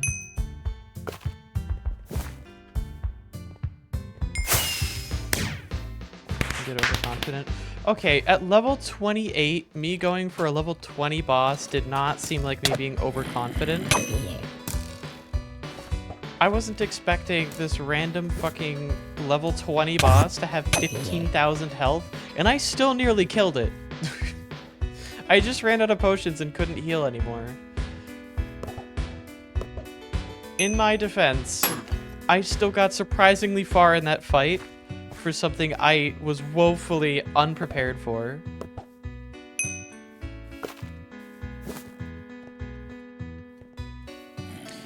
Okay, I don't think Murphy's Law really applies here. I'm gonna be honest. I have yet to lose a run to a strong zombie on stream. Technically, if I get unlucky enough, I can die just existing in this area because a strong zombie one-taps me until I have 25 health. If a strong zombie spawns, I'm dead, if not for hardcore, I think. Anyways, I think it's hardcore. Giving you, like, breathing room once you reach 0 health to prevent you from getting one-tapped. By the way, for those who don't know, I don't know if this is actually a thing or not, but I've noticed if I take all of my health bar in damage, or if I take, like, a significant amount of my health bar in damage, I won't instantly die. It'll leave you at 0 health instead of instantly killing you. I've noticed that happen a couple times, and I don't think it's because it just so happens to work out that way with the map, because whenever I'm playing non-hardcore characters, I never survive on 0 health. I've never seen 0 health on non-hardcore characters. So I think they added a chance to not get instantly killed, and I think it's very much so a chance to not get instantly killed from damage, or from, like, high amounts of damage. I don't know how applicable or reliable it is. I don't know if it's actually a thing or if it's just a glitch. Like, I don't know. But I know what I've witnessed. And it seems like that's what's happened.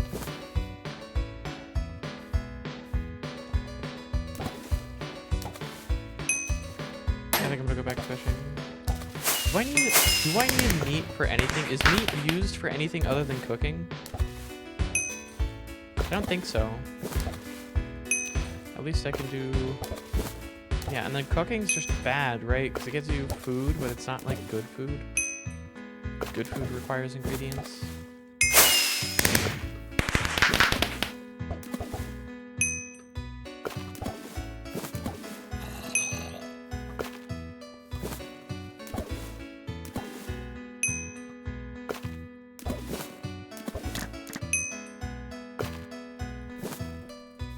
And for the record, I'm not talking about your screen goes black whenever you take like 30% or more of your health bar and damage. That's an entirely separate thing that procs just from the amount of damage you take, even if it's not actually that amount, because I think it goes based off of raw damage to your player health, regardless of resistance or armors and the actual damage you end up taking in the end.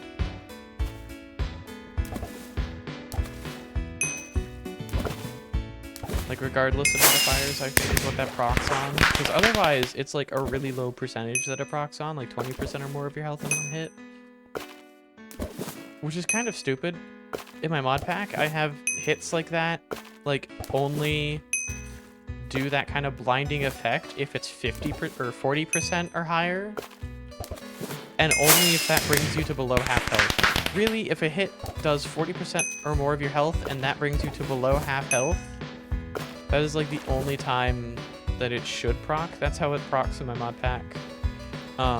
There's also just the being at low health, which is primarily 1, to induce panic, and 2, because being at low health is a bad thing. You don't want to stay there. Not everybody pays attention to their health bars, and having an effect that tells you, hey fucker, you're actually just like dying right now. Maybe go fix that. Is a lot more helpful from a gameplay perspective than you would think. Like, a lot of people complain about it when they actually have no means of healing. But for better or for worse, it does make them stop what they're doing in favor of getting food or the ability to heal. And while yes, sometimes the effect will get them killed, don't be at low health. I've been thinking of ways to like make being at low health a bad thing, and really the best way to do that, aside from making like monster AI more aggressive or something that would just kind of feel unfair to unskilled players, just making it a little bit harder to see or focus on individual things because of like the heartbeat sound, etc. Yeah, sure, some people are probably going to disable it and work around it entirely because they might not like it, and sure, that's fine. People are going to play my mod pack the way that they want to, and I can't stop them from doing that. I'm not going to. But I can at least have the intended experience be the default experience, and people who do otherwise be aware that they're doing otherwise, that they're going against what I intend. But anyways, the way I've implemented that is just because it works. It's a version of player feedback that doesn't make the player feel as punished as AI being more aggressive all of a sudden, or being forced with slowness and blindness or whatever other shit Runescape does that I can't remember off the top of my head. Because you will feel those, but those are more likely to get you killed than not being able to see for like a quarter of a second and then having a overlay that makes it really, really hard to see sometimes if you're not like looking around and being careful. And that's another thing, the reason I enjoy that overlay that I've implemented. Well, I haven't. I have and haven't. It's... anyways. It's from enhanced visuals. But anyways, a large portion of the reason why I think it works as well as it does, aside from just it being generally better player feedback, is that it makes players play passively, not by forcing them to be passive, by making enemies more aggressive or whatever, because they can technically be as aggressive as they want, as long as they're willing to do so with the sacrifice of maybe not being able to see as well or hear as well because of the heartbeat. It still lets them fight in like kind of a last ditch, try not to die effort. It's non-intrusive in that regards, and that doesn't really affect your ability to fight as long as you're focused. And that's the key thing, is it's a difference maker that means people are reminded that either they stay focused or they die. And I guarantee the first couple of times players encounter that, they're gonna panic and die anyways. But what they will realize from being in a low health state is that it doesn't actually impair them from doing anything. It just impairs their senses. It makes it harder if they panic and lose track of things.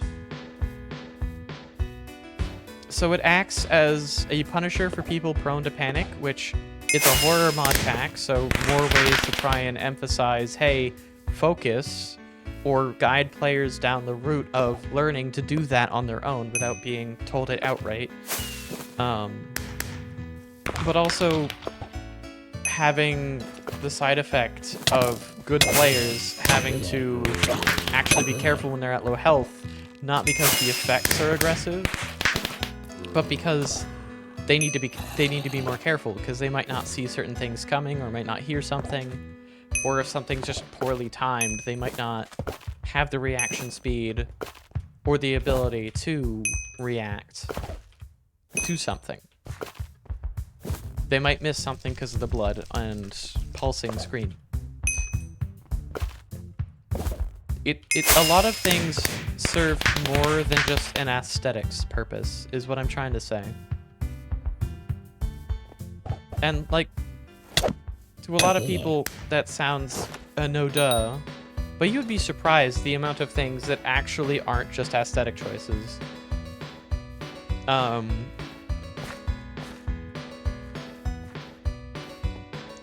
Like in the Valve games, for example, a lot of decisions that Valve makes when they're developing their games come down to manipulating the player experience towards what the developers think would be the better one, or manipulating the game around what the players want out of the given experience.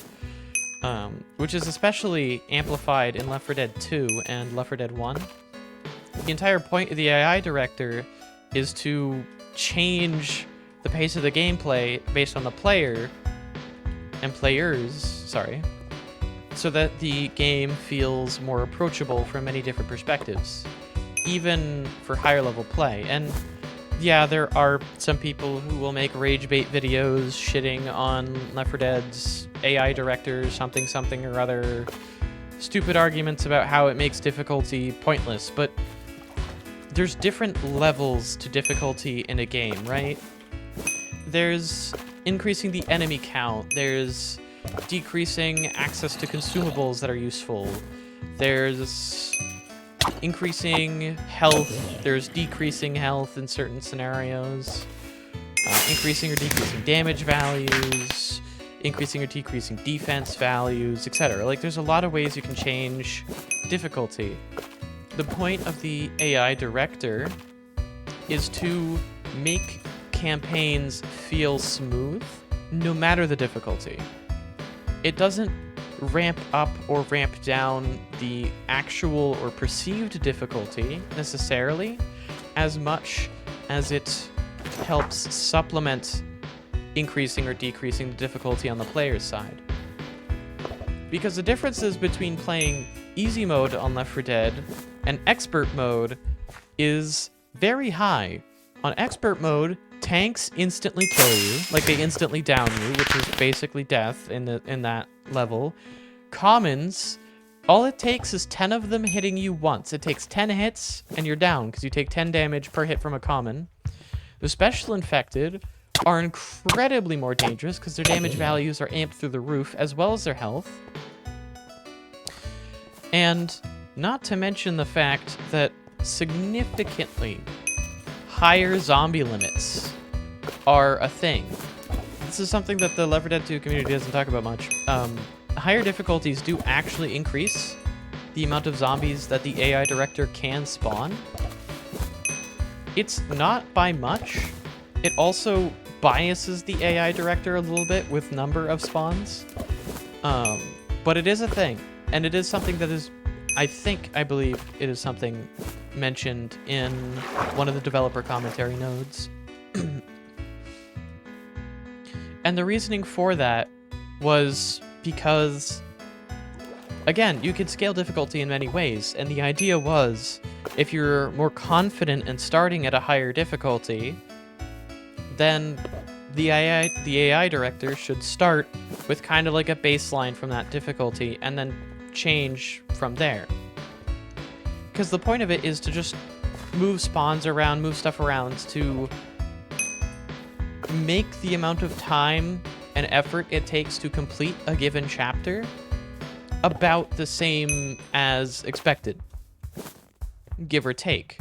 So there are ways that it will slow you down or hinder your progress if you're going too quickly, which will be removing consumable spawns, moving tank spawns to be like more aggressive, or in quote-unquote higher value spots, or increased danger spots, sorry.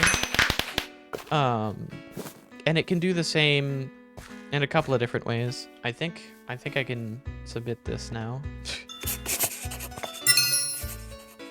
Okay, I have plenty. I think I start collecting wood too here. Yeah, a paper, I think. The same applies to like a lot of games. When it comes to game design, there's just a lot of thought that goes into certain things. And yeah, a lot of games, not as much thought is put in, and that's fine. But I think a lot of people neglect just the sheer amount of thought that goes into certain things.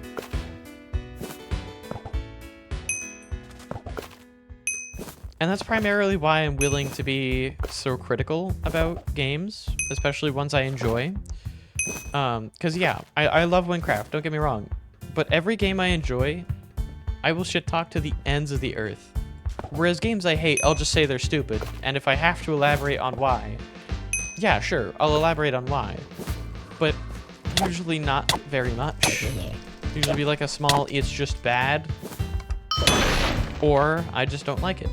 There are some games that are good that I just don't particularly enjoy. And that's just a personal preference thing in some cases.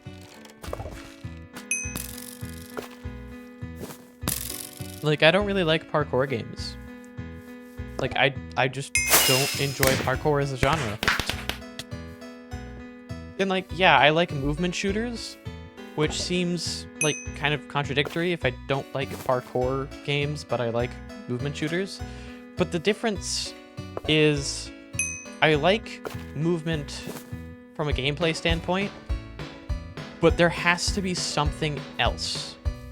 I don't enjoy movement for the sake of movement. I enjoy movement for the sake of counterplay, dodging enemies, that kind of thing. And while a lot of parkour games will have elements like that, it's just not the same. It's not exactly what I'm looking for.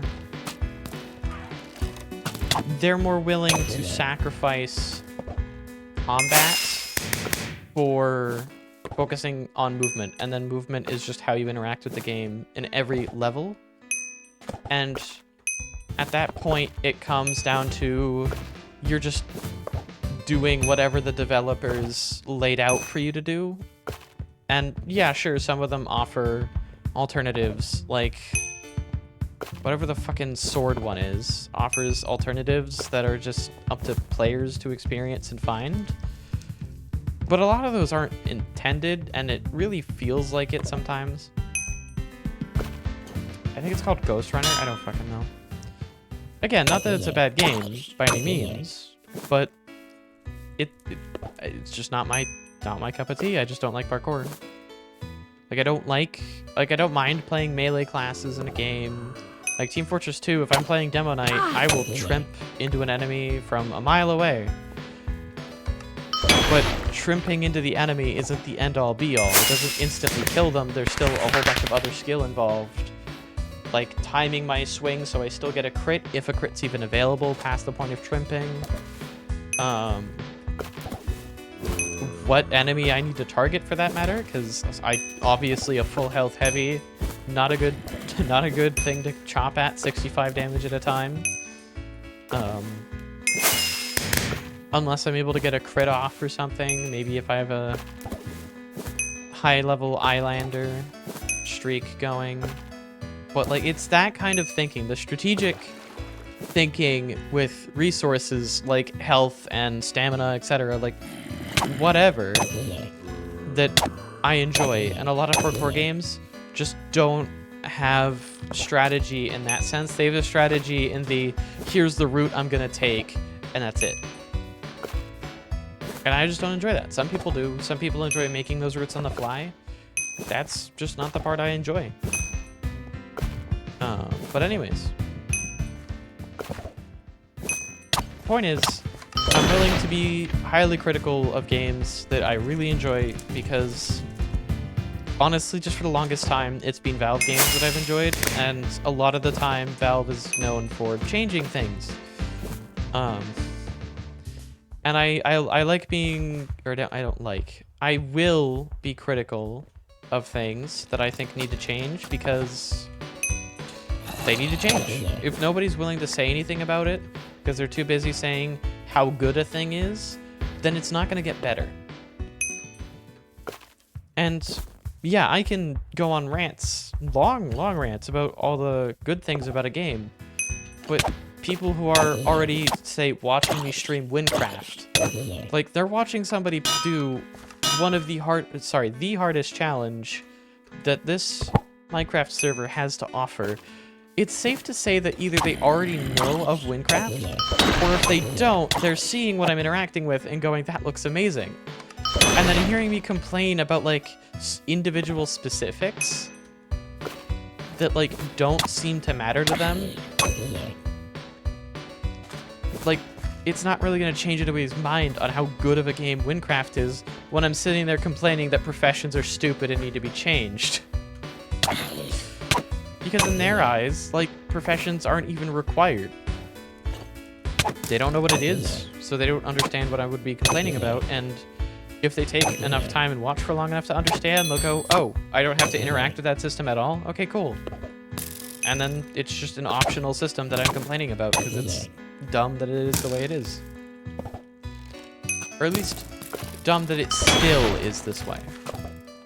Like, don't get me wrong, at some point, every decision they made sense. But there also comes a point of like, okay, well, this was something that was supposed to be an intermediary thing. They never followed through. Where's the better implementation?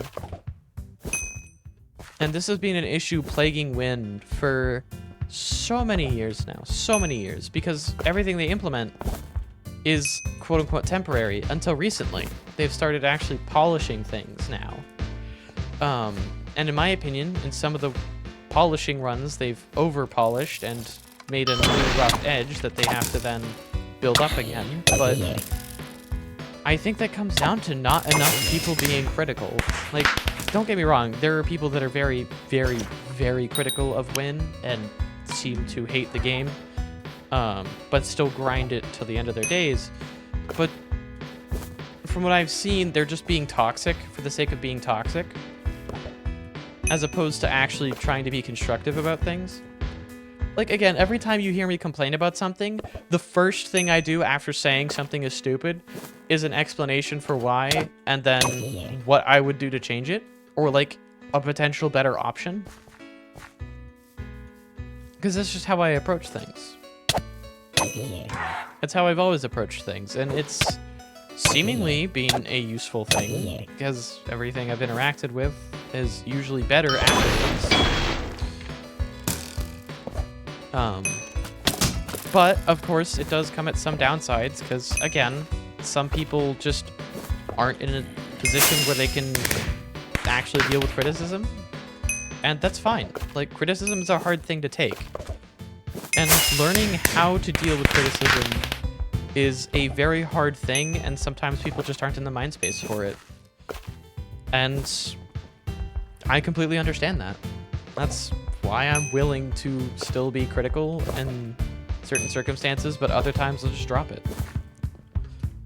But you know, if anybody is watching and is like questioning whether or not they play Win because of some of the issues I'm bringing up, I want you to know, I am literally complaining about completely optional systems I don't have to engage with. I only have to engage with them on this completely optional challenge that gains me nothing other than bragging rights, I guess. I get nothing but bragging rights for completing this, and I don't know, maybe I'll feel something afterwards. This is kind of the first, like, major challenge run that I've actually dedicated myself to. Because I've always wanted... There's 2 corrupt hexes here. There's actually 2 corrupt hexes on that. I've always done challenge runs, but I haven't really dedicated myself to a lot of them. Not until this run. And I think that's because this is the one that feels the most interesting to me out of all the ones I've attempted. Like, vanilla Minecraft hardcore just sucks. It's boring. It's just vanilla Minecraft, but if you die, it's over. And yeah, I guess that changes how you approach the game a little bit. It doesn't change it enough for my liking. Like, it doesn't make it interesting. It doesn't replace the issues that vanilla Minecraft has with anything more interesting. It just amplifies them, is all. And a lot of the vanilla Minecraft hardcore and, like, super challenge experiences come down to, like, not using your keyboard or mouse and all these other things. And it's like beating it with a Guitar Hero controller. And it's like, that shit's, 1, it's already been done. 2, as long as you have an input capability of any kind, you can technically beat the game. And even if you don't have the ability to make any inputs, if you have the right seed, the game beats itself. So, like, I'm just saying.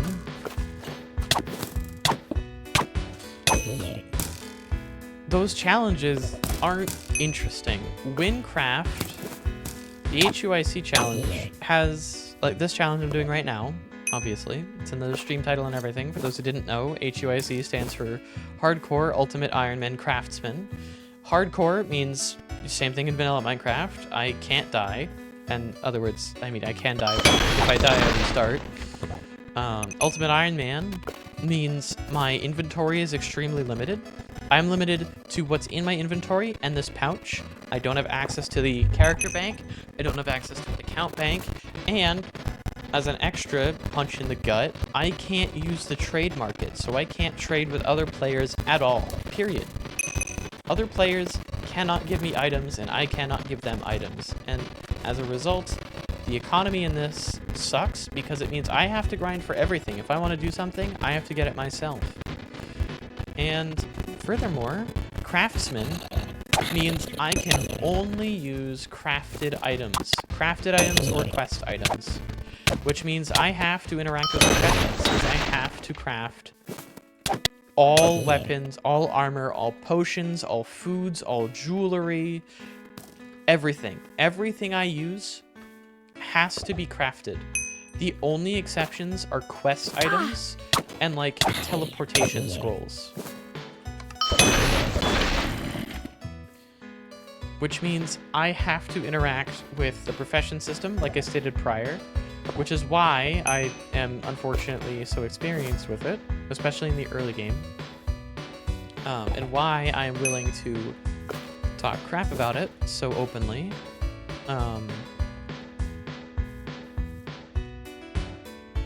Well, I'm not really getting that lucky with wood, am I?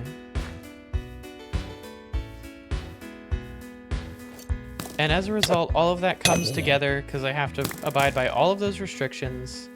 All that comes together to make HUIC, which means I need to avoid taking risks, I need to make the best gear possible, and I need to manage my inventory space and make sure that I am regularly cleaning it out so that I can still have inventory space for resources, ingredients, materials, anything I could possibly need. And for things that I might need later, I can't hold on to them because they might impact my now. If I were able to get really super late game stuff right now, I would actively choose not to, because while it could be useful, I have such limited inventory space as is for everything I need right now that there's no point in me holding on to stuff for later in the game when I'm just gonna have to get it done. Now, as another thing, because of Craftsman, as a result of that, I also have to worry about durability, which really especially sucks, because durability isn't a thing you have to deal with unless you're using crafted items. The way that they've implemented durability is very, very punishing as well. And is something I complained about on Blue Sky. It's something I've complained about on stream a couple times already. But basically, with armor and jewelry durability, they degrade based on distance you walk, which is incredibly dumb and unnecessary in my opinion. But whatever, that's not the point I'm trying to get at here. You don't have to play the game with any of those restrictions. You don't have to play Wynn with any of those restrictions. They're all completely optional. And as interesting and fun as some of these restrictions are, it is entirely voluntary. And I would highly recommend your first playthrough be without any of these restrictions. Just playing Wynn base as intended, without anything extra. Just, I mean, with mods, obviously, if you're willing, like client-side mods. Like how I have shaders and whatnot. Windtills is a great thing to have, just because it makes things a little bit clearer and helps do a lot of client-side things that the official Wynncraft servers can't do by default without access to a mod. Anyways, aside from like mods and stuff, which sure everybody has their own client-side mods. Like I have the gender mod, so I can have Booba. I have skin layers or 3D skin stuff, so I can have proper looking hair and skins. Like stuff to make it look better. That's basically all the mods I have, is just stuff to make things look better and interact better. I also have some optimization mods, obviously for shaders. I have to have sodium. So I have sodium, and I have some other network optimization mods because Wynncraft does send... Wynncraft will occasionally craft because it sends too large packets occasionally. All that means is it sends a packet that's too large for the Minecraft client to process, and it crashes the client. It's nothing special, it's actually incredibly simple and to fix, and the mod literally just changes a small value and some other values around it to make everything smoother. But other than that, it's just like an arbitrary limit that's fixed in my client anyways. Which is why my game is so stable, because I've modded it so that it's basically the go-to way to play Wynn, at least in my opinion. And of course, everybody's opinion of that's going to be different, and that's fine.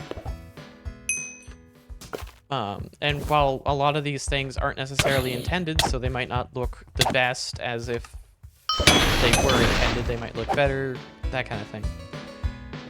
Like an official Distant Horizons file would be amazing, but unfortunately we only have a community-made one right now, which is very good, don't get me wrong, but it's not the best because it doesn't cover everything. Like in the intro scene, it doesn't have that area rendered, so it just doesn't render at all properly, which sucks, but, you know. A couple other things. It would be nice if they were to officially support it, but the Wynncraft dev team they have a lot of other stuff on their hands that they need to do anyways, so I do not hold anything against them for not doing it, or not necessarily focusing on it. But anyways, I am critical of Wynn and critical of pretty much everything I enjoy with the hopes that it gets better. And there are some titles that I'm not critical of that I will still enjoy because, I mean, some titles I just don't see any issues with.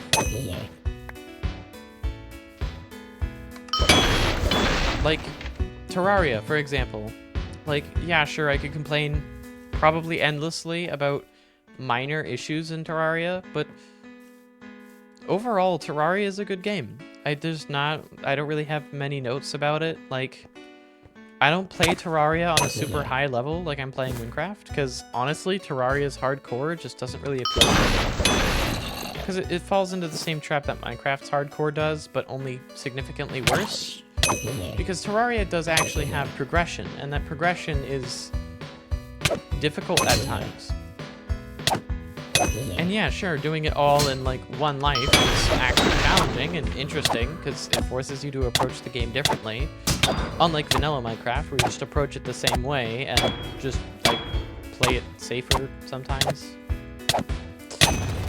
I mean, vanilla Minecraft, realistically, people will not die during playthroughs from actually playing the game. They'll die because they did something, either they did something stupid, or the game lagged out and, you know. Vanilla Minecraft just isn't that hard. It's usually just accidents or things you couldn't really have reasonably accounted for. And that's doing a lot of heavy lifting, don't get me wrong. There are some people that will struggle with hardcore Minecraft, and it will take them run after run after run, but it's just not that hard. Like, there are plenty of YouTubers, like, it's not even one of those things that you can brag about anymore, because it's just so, like, almost anybody who's beaten the vanilla game could theoretically have done it without dying, because that is the only restriction. There's nothing else to it. Like, nothing else changes. It's just, I guess you're forced onto hard mode, but that doesn't change much on its own. Whereas Terraria, you can still play hardcore Terraria on any difficulty you want, because hardcore, the primary thing is just don't die. And if you die, you lose the player, not the world. Use the player and all of your items, and you can't get them back.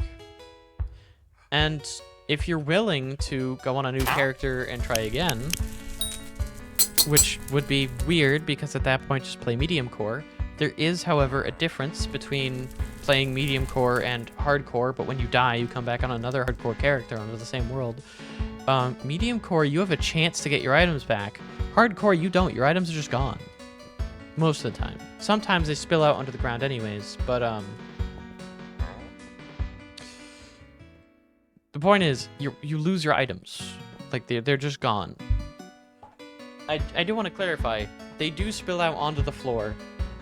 The weirdness is sometimes they don't despawn when they're supposed to. In Terraria, when you relog, any items on the ground get deleted, but sometimes that doesn't happen. I don't understand why myself. I don't know if they fixed that. I haven't like farmed for that. Like, I don't know if that's a thing anymore. I wouldn't be surprised if they fixed it, honestly. But at least it used to be the case that you would sometimes have items persist between leaving and rejoining a world. Between, like, starting a world and saving and exiting. Which was always interesting to me. I never understood or knew what caused it. I never did it on purpose. It was always just a, oh hey, huh, weird. But anyways. Terraria Terraria just has a lot going for it. And yeah, I've heard plenty of people critique it. I just don't see those as problems, personally. At least not that I've encountered them, so I'm not going to see something as a problem if I haven't encountered it.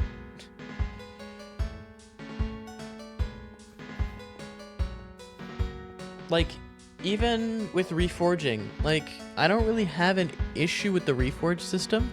My only thing is, like, the warding is just kind of the best reforge. Everything else just isn't really the best. And that's fine. Don't get me wrong. It's okay to have an objectively best reforge. It's just that having the others be on the same tier as it implies that they're just as good. And on paper, they seem like they would be. But in practice, they're just not. And that's fine. They don't have to be the best in practice. It can, on paper, sound good and still be relatively good, just not necessarily as good. It doesn't have to be the best. Especially after all these years. Like, every game's kind of having this problem of gamers have just gotten better at the games. Playing like a really old game feels so easy, like a cakewalk, compared to modern gaming, because gamers have just gotten better. People have gotten better at interacting with computers and have gotten better at adapting and playing games. It's why old games feel easy even on the hardest difficulties. And honestly, that's probably why I always play on the hardest difficulty, just because, one, I adapt to games generally pretty quickly, and secondarily, because I'm just used to selecting the difficult option, even if the difficult option is specifically saying not for new players. Even if I'm a new player, I'm still probably going to choose it anyways, because it's just what I'm used to doing. And also because I will beat my head against a brick wall until the wall cries. That's kind of always been my approach to video game challenges. If something's hard, I just have not hit it hard enough yet. Or I haven't hit it in the right spot. Where's the... Oh, here it is. Here's what I'm looking for. Armoring. I can't use rotten flesh for that. I need wool. Wool for armoring levels. Okay, okay. It's 2 and 1, right? Yeah. Man, if only I had gotten a tier 3 ingot. Wait. I'm doing this for leveling purposes. I don't want to use my good material. Also, I'm not level 27. That's bugged because I'm on a new character. That's correct. Now I'm at level 8. Also, from level 0 straight to level 8, this is why ingredients are so important. Not just because ingredients get you better stuff, but because they get you so much more experience. Only use rotten flesh for stuff. They get you so much more crafting profession experience. It actually makes it very easy, especially for the earlier profession levels.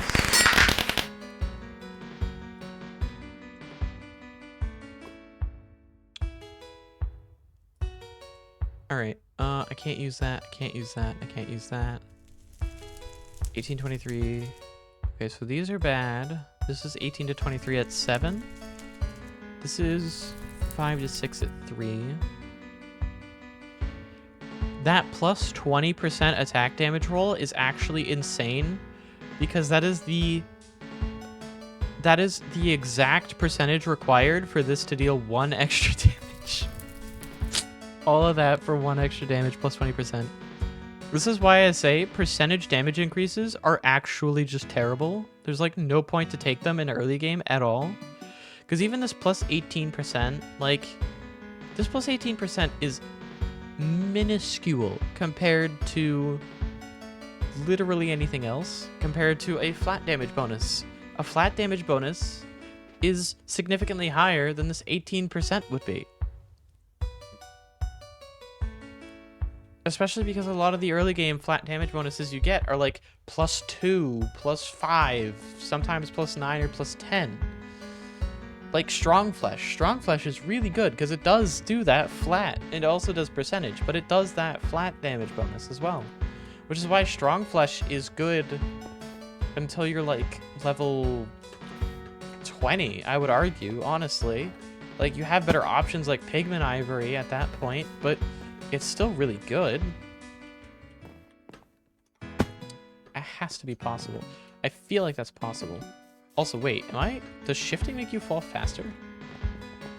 Huh. I know that that's the case with, the movement ability, which I haven't unlocked yet. No, it doesn't. Okay. I'm just going crazy.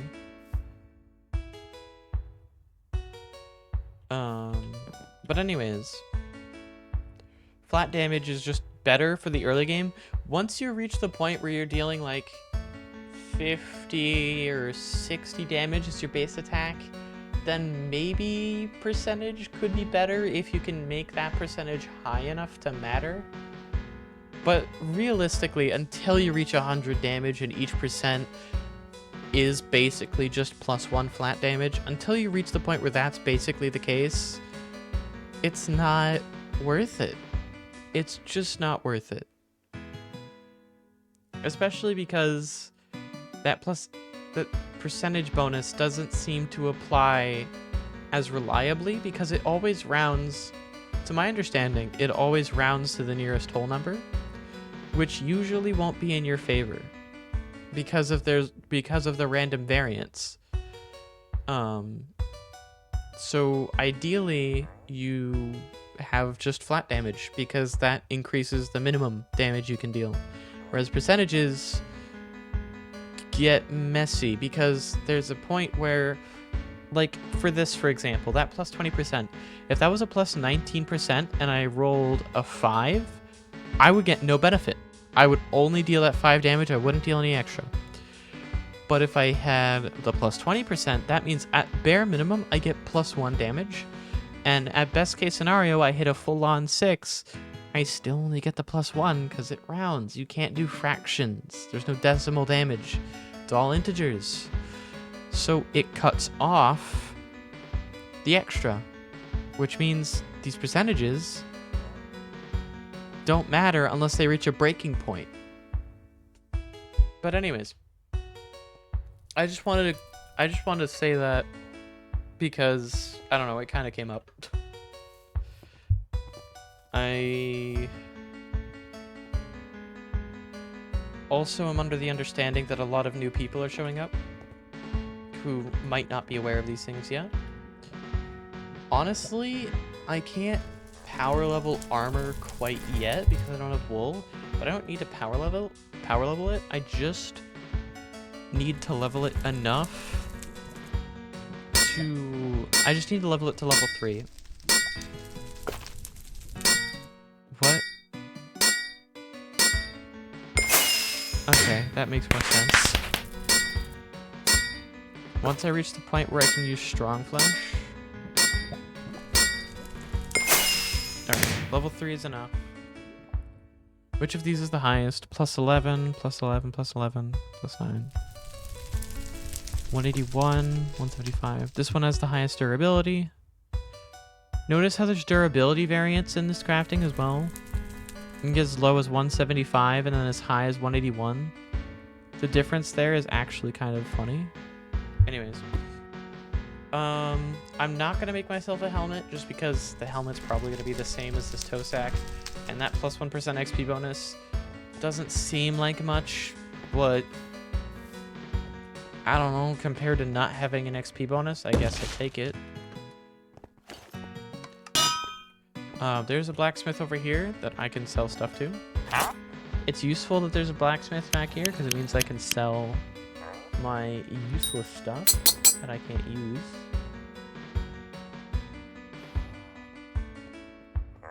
I think I already sell this because, yeah, I have to worry about durability, but honestly, durability sucks because it gets expensive. Don't get me wrong. Also, that's funny. This has already taken damage because I've walked. Things that are full durability don't appear in this repair slot, by the way. This isn't full durability anymore because I walked over. Walking Walking did durability damage to this. It's... why? I walked from over there to here, and this is taking durability damage. Enough to count for a potential repair. Anyways, I think this is the point where I just start farming strong flesh. Because I can't go farming for potions yet, and honestly, I wouldn't really need to. No, potions are incredibly useful, though. I could, but... it would be risky, though. I'm not going to be risky. I'm going to play it safe. I two-shot the raiders now? That's crazy. I think I go into Pigman Barbecue. I can't use Pigman Ivory yet for anything. So I'm not going to use it if I get it, honestly. I will hold on to it, though, because Pigman Ivory will be useful, honestly, soon. Like, relatively soon. If I get Pigman Ivory, it'll be useful relatively soon, so I will probably hold on to it. Oh, there it is. Okay, we got some Pigman Ivory at least. A Bob's Tier, good. An Emerald Pouch, looking phenomenal. And a bunch of stuff that I can turn into emeralds.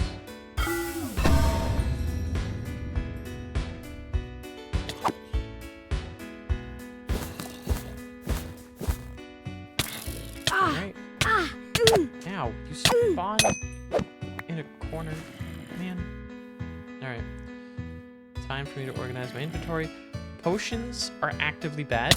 Like, they're good, don't get me wrong. Crafted potions, goated. Crafted potions are amazing. Random drop potions are horrible, and they will leech my ability to heal.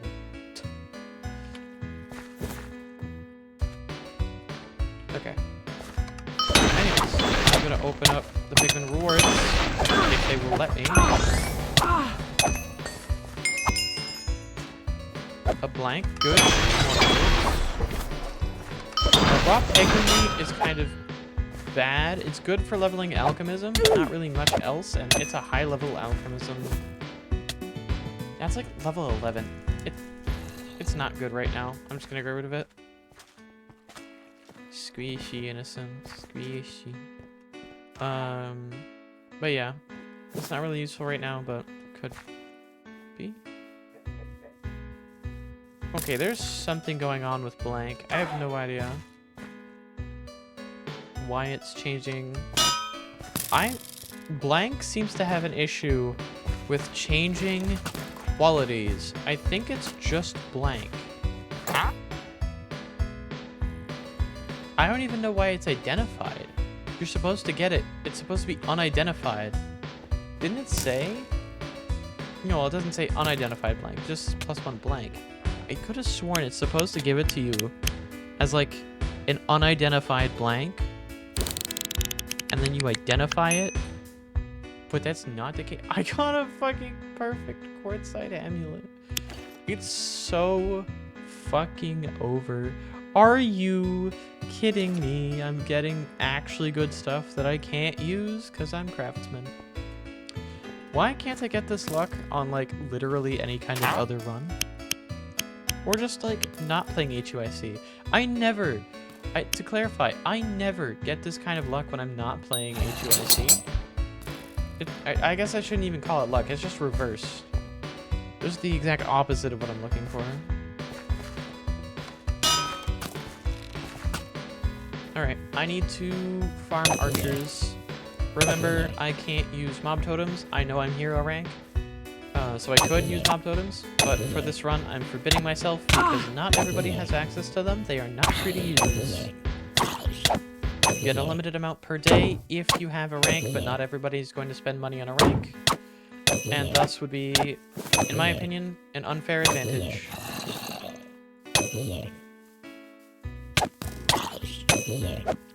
So I'm just not going to pay. Or, like, I'm not going to use them. I'm not going to myself use any combat bombs or bombs of any kind. If I see somebody else use an item bomb, I'm not going to use it at all. But if other players randomly use bombs I can't stop them from doing that, so I'm still going to keep the run going. But generally, I will try and prevent any potential gains that I could get from it. World events are really bad. World events are, like, really bad. I do not want to be in that. World event will kill me. Especially because there's nobody else here. And obviously, like, a run like this is going to have a lot of luck involved. Kind of no matter what you do, just because the nature of Wynncraft, pretty much everything's luck involved. But with that being said, I would still like to avoid... I would still like to avoid using any, like, combat XP bombs or any other player benefits that I can. I will still use daily rewards. One, because everybody has access to them. And two, because the rewards they give you is so minuscule. Like, they give you ability shards and emeralds, and that's about it. And even then, they don't really give you that many emeralds. Yeah, I didn't get any strong flesh from that. I did get a bunch of XP from that, though, and now I can use charge. Which is good, because it means I can now better search for archers. I think I'm going to do that. Ah, there's an archer. Ah! Ow. There's another one. There's also a horse on my trail. Get out. Yeah, that horse is, gaining. I know there's a cave there. I'm not going to do it yet. I'll do it later. Right now, I'm focusing on strong flesh. There's another cave I'm going to go to probably right now, honestly, that has a high chance of getting me... Not high chance. Has a high quantity of zombie archers. And zombie archers are good because they are guaranteed to drop strong flesh, which is what I'm looking for. Just because it's so powerful.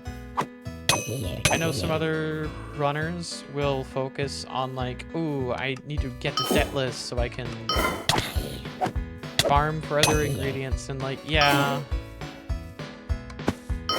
Or you could just not play it risky and just, like, do this. You know what? Cooking might actually be a good thing for me to do. I just remembered, because I think... Here, hold on, let me go over to the egg merchant. I know the egg merchant's here. Maltic? Oh shit. I'm gonna go over to the egg merchant, and I'm going to see what eggs do. Well, I know what eggs do. They're like +2 health per or whatever, but I want to see what I can put them on. Because if it's just cooking, then cooking's actually kind of goated. If I can do anything else with them, though, then that would probably be my focus. Oh, it's over here. Oh, I was looking for the wrong tower. It's just cooking? Okay, so then cooking's going to be the approach we take here. The part that sucks is the duration's minus 110. What's the duration minus if I use a Bob's tier? Oh, I can't use a Bob's tier in cooking. Oh, no. That actually sucks. That sucks really bad. Okay, it's fine, though. It's fine. We are,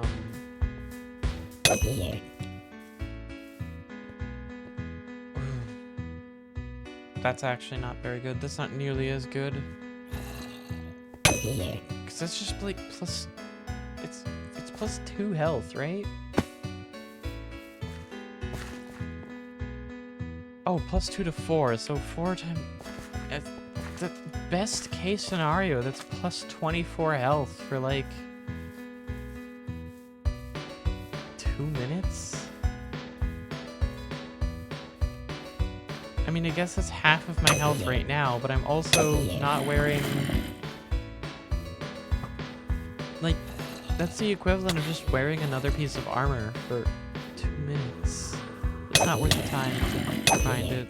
Okay. I guess 2 is still bad. Also, Jesus. A lot of knockback. I just want to kill strong flesh zombies. Being zombie archers.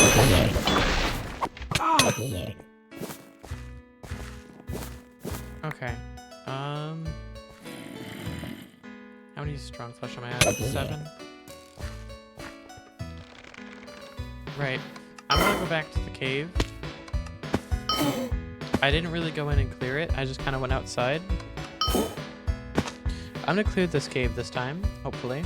I'm gonna build up my stamina first before I go in. Do some mana. Ow. Nice shot. Ow. Okay.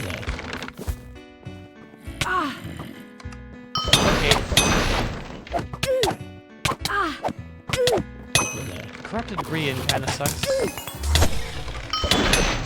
Okay. That was not very lucky. There's a zombie archer over here. There's 2 of them actually. Plus 2 on that. I could sell that. Emerald's always good in this early stage of the game. Potions are horrible. You can't sell potions you pick up, by the way. They are just useless. You can't sell them. At least as a craftsman, at least as HUIC anyways. Another emerald pouch? Okay, that could have been like a tier 2 or something more useful, but I guess I'll take it. It could be useful.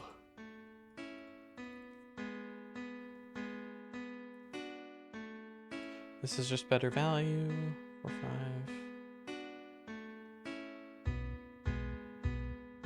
5. Yep. My inventory does not have enough space.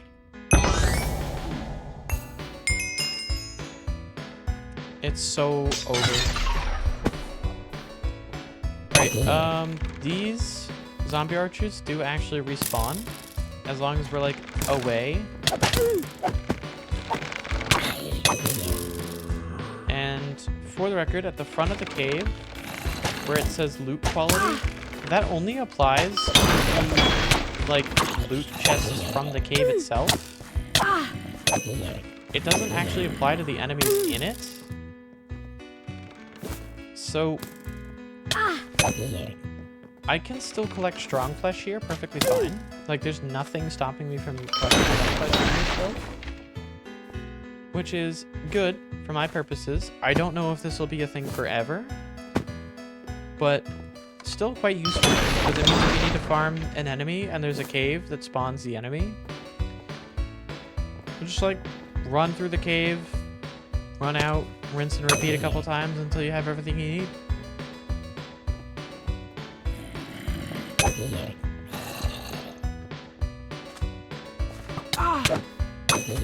And yeah, sure, sometimes the time it takes for them to respawn is long, but can be worth it.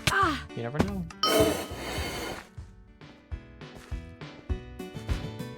This can't be strong flesh then. Also, I have 19 strong flesh. That's not bad. But I could have more.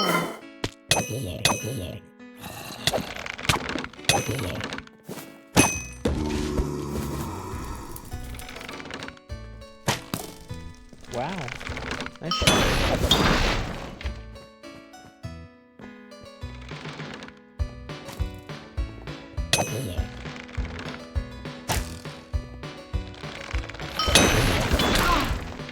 Oh, you were in that corner. I thought you were up there. I'm not gonna lie. I have 15 strong. Not 15. I think I just need 24. I have 24 strong flesh. That's enough for a full set of armor. Not enough for a weapon though. I still need 5 more.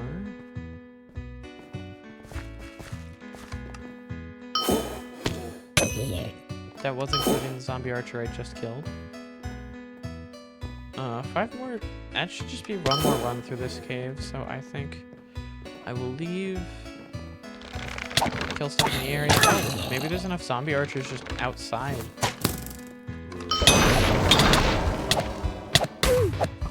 Also, ow. That hurt.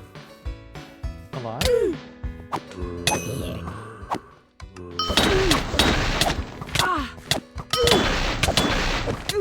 My ego. Okay, I'm taking a bit too much damage from that. I don't have healing potions, so I'm gonna back off a little bit. This makes me kind of scared to go into the grotto again, but I'm going to anyways.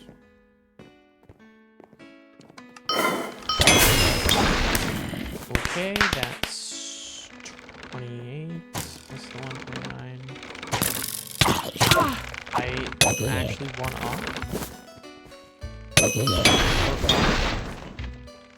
I'm good to go.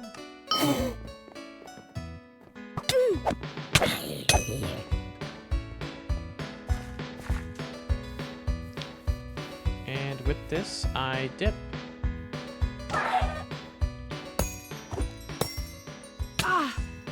Are you kidding me? Okay, there we are. Really, last second like that. Welcome to HUIC, I guess. Alright. Unidentified.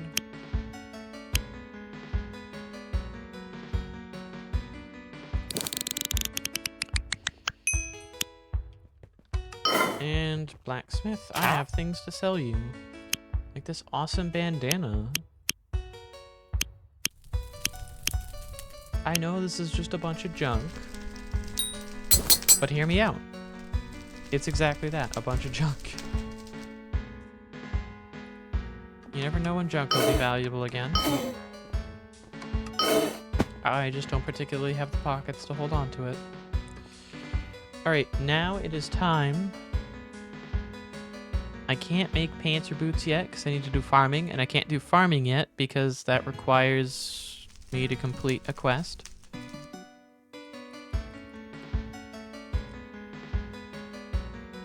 I think I do this.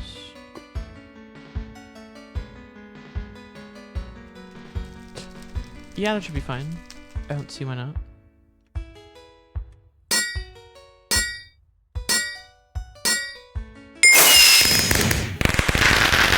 Angry Girdle of the Bull, 62 durability.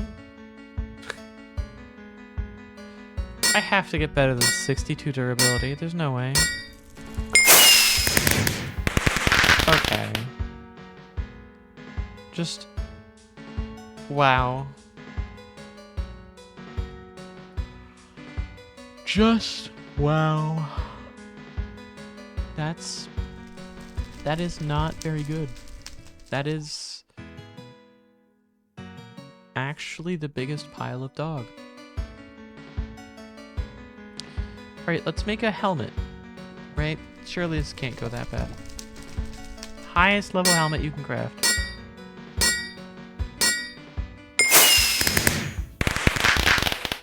$70 durability, now we're talking. How did the helmet have higher durability than the chest plate, which had a higher... Maybe it's because I needed to increase the level of what I was crafting. Just like make the best use of crafting. Yeah, that seems to have been it. Okay. I guess the level of what you're crafting matters. Combat level 9. I mean, my helmet literally gives me more health than my chest plate now, but it's fine. Yeah, these chest plates are kind of bad. Wow, that was a waste. Okay, well, I need to make a weapon that isn't doo-doo, so... I would love to make this with a tier 3. I could farm for a tier 3 oak wood and then pray for a god roll. And you know what? It's time for pain, chat. You want to gamble? We're gambling. Gotta love this. Please, please don't replicate my strategies during any actual runs. Like, do the smart things that I do. Don't do the dumb things that I do. Watch. Second tree. That first one was just for the level up. Okay.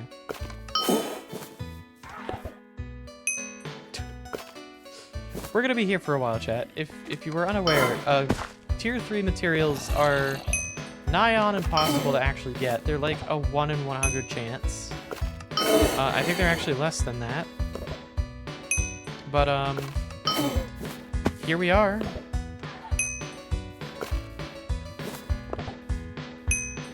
There's no fucking shot. Wow. Okay. Streamer luck. Sometimes I'm so glad to be a streamer.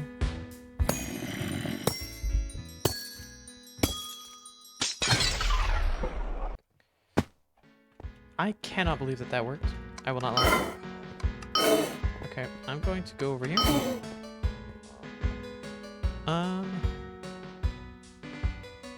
Okay, hear me out, chat. I only need 1 copper ingot, right? It's just the 1 copper ingot. Hear me out. We go to the mines. Yeah, I just need 1. I just 1, chat. Just 1.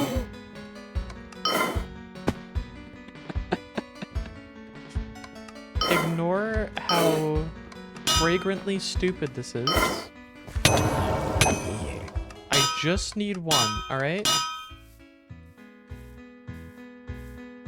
Even before the let's go gambling to like the next 95 attempts before I finally get 1. We're gonna be here for the next 3 hours. I was waiting for that to be instant just cause that would have been extremely funny. But anyways, we keep mining, chat. We keep mining until we get what we're looking for. Hello? Game? Where win? Where win? There is no fucking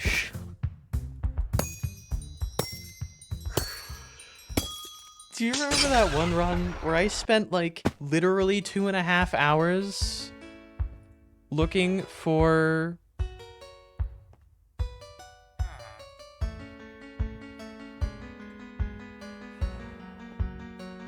I spent like 2 to 3 hours looking for tier 3 wood and I never got it. Like, my god. Yo, Bob the Zombie, wait. Dropped royal cake?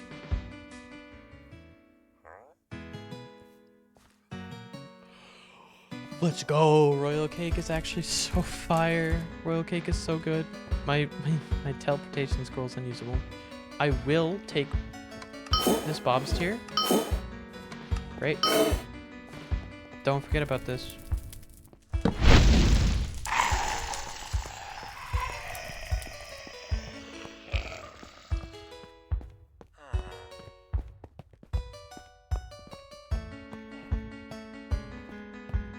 Following.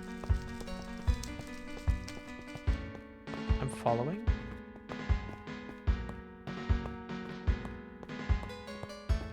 I'm following the footsteps. You could move a bit faster.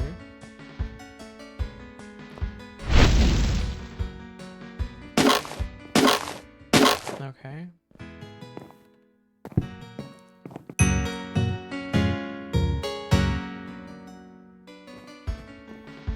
So this is the secret library.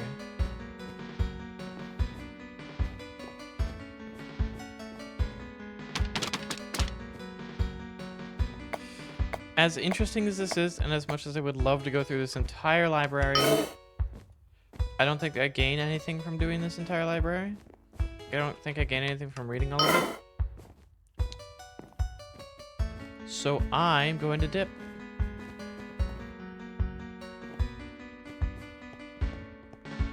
Yeah, no, that's just a cool secret discovery. Wynncraft has a lot of secret discoveries. This one's particularly elaborate, which I kind of enjoy. A lot of them are fairly elaborate, like puzzles you have to solve.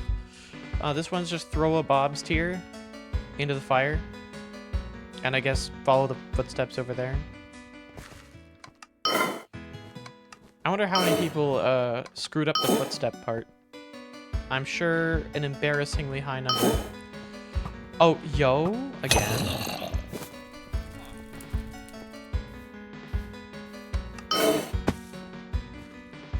Whenever you kill Bob, he like instantly spawns somewhere else in Ragni. But he can literally spawn anywhere in Ragni. That includes like inside buildings and stuff, so it can be really hard to hunt him down. He's not a reliable thing to do. Also, it is really funny, Innocent. I think they're literally watching. I think the bots are literally watching for when no moderators are in chat. I don't know how they would keep track of that, but I'm sure Twitch has some way for people to keep track of who else is in chat or who else is in the viewership, and they're just waiting for when there's no mods around.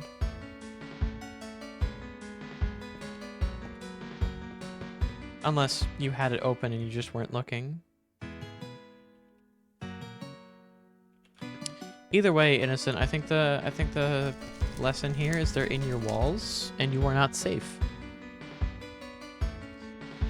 Also, this is minus 24 durability for Strong Flesh. How much are Bob's tiers? Minus 30? Okay. I don't know if a... Because if I use...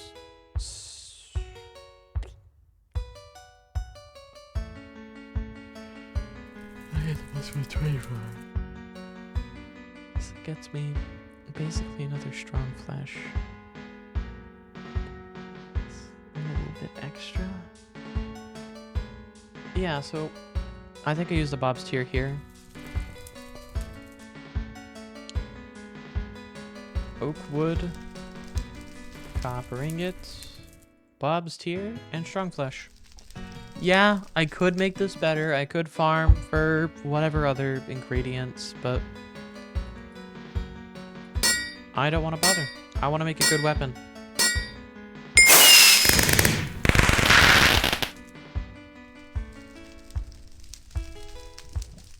Wow.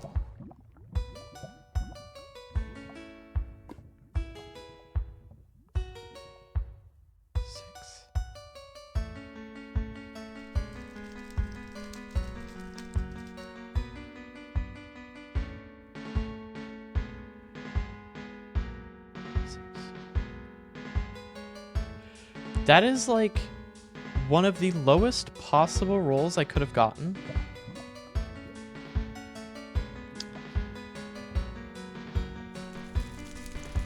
I mean, it's high durability, at least, yippee, but my god, that is copium. Plus 8 main attack damage. For context, chat, the bare minimum attack damage I can get with this setup is 7. The bare minimum I can get is 7. Because of this Bob's tier. Only one of these Strong Fleshes hit a high roll to that +2. I can't. God.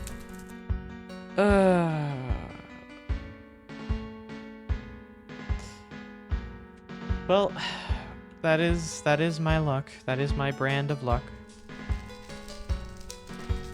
I would say for better or for worse, but that's just for worse. So I think I sell all these. And I stick with this penetrating sickle of pandemonium for a while. Bob again. Go. Okay, well now I have to visit the item identifier. Okay. Identify this, please. Another awesome bandana.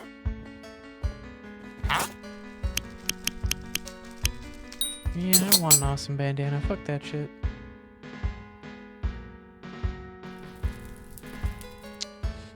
Rotten flesh is literally useless aside from selling. My emerald pouch is almost full. Pulls out second emerald pouch. Oh, I had high tier paper. just put it up because I'm stupid.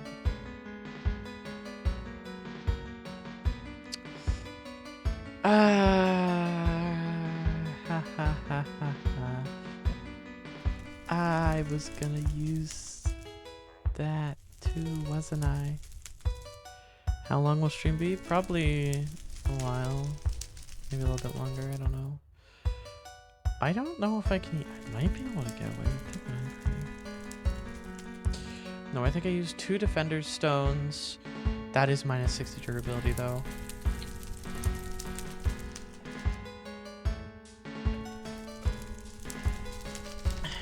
What's...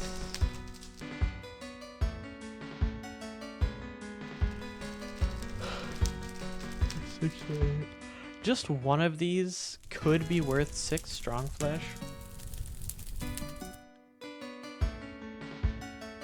Two of them would replace that. Yeah, and then the extra health and spell damage. This would just be so useful. I should do this with a Bob's tier. 2 of these with a Bob's tier.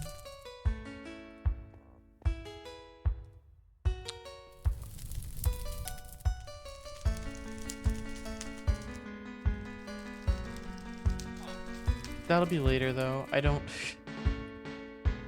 In hindsight, maybe I should have used those tier 3 ingredients for that, or those tier 3 materials with the Defender Stone there, because that would have been amazing.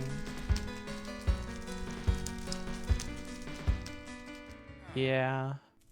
I can make health potions soon. TM. I do need to go farming, though. I think I'm a high enough...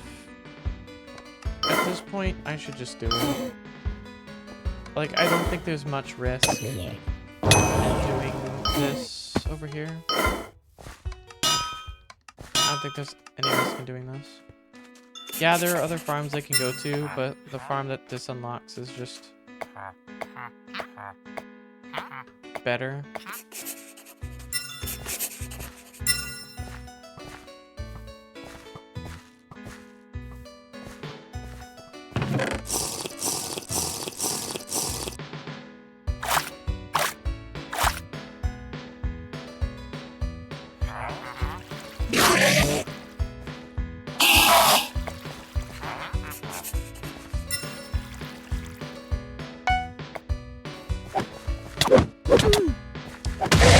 Lagging out there was very scary.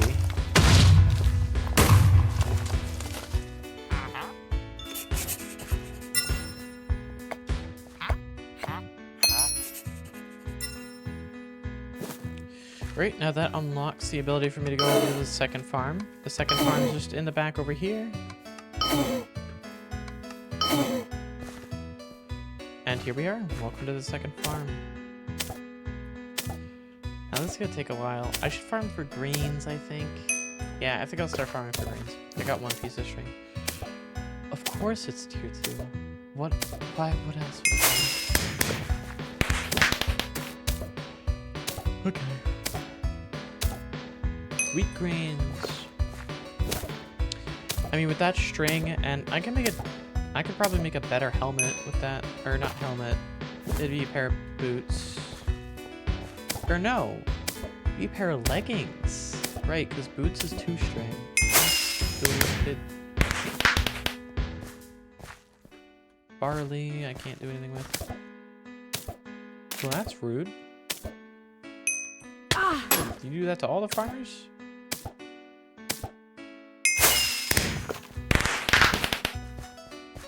Scarecrow Skirmisher. Implies the existence of other Scarecrow classes. You have Scarecrow tanks?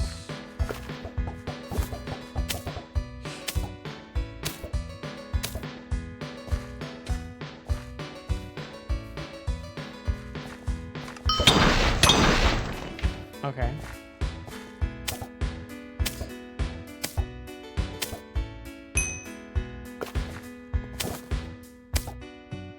Turns out this helmet and this weapon are actually pretty decent. but I'm still not as strong as I'd like to be, especially going into anything threatening. You know what? I'm gonna do this run. I'm going to stay as safe as I can with this run. That's what I'm gonna do. I'm gonna play it safe. I should probably end the stream early. Yeah, that's a good point.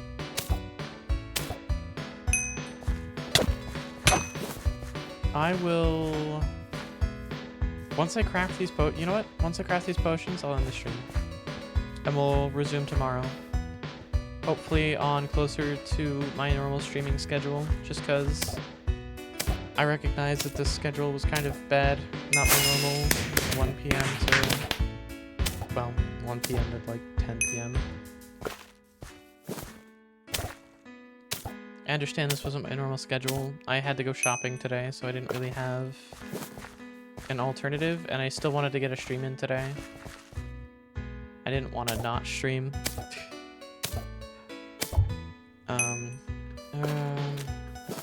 I guess maybe not streaming would have been the better option, depending on how things turn out. I don't know. It's a Friday. Like, I'm sure there are plenty of people staying up for the weekend. Especially people who would be bothering to watch an idiot like me do a playthrough like this. Like, I know we don't have any of the normal viewers here right now because a couple of them are off with actual plans for the weekend, that kind of thing. Which is fine. I don't mind. But I'm sure plenty of others will be just as bored. Or more bored than normal. Especially for the weekend, it applies to actually a surprising amount of people still do the Monday through Friday work schedule instead of weird ones like I usually used to work. Jesus, I almost insta-killed them. Okay. And that's without, like, I only have one piece of armor and then this relatively shitty weapon. Like, the Skewer of Power is good, don't get me wrong. Like, this weapon's actually good. But it could have been better. Like, this, the Pandemonium here rolled a higher base damage by a significant margin. But this will still be better because it's fast attack speed. That's a thing? Okay, this will be better, 1, because it's fast attack speed, 2, that plus 8 flat damage, which, by the way, flat damage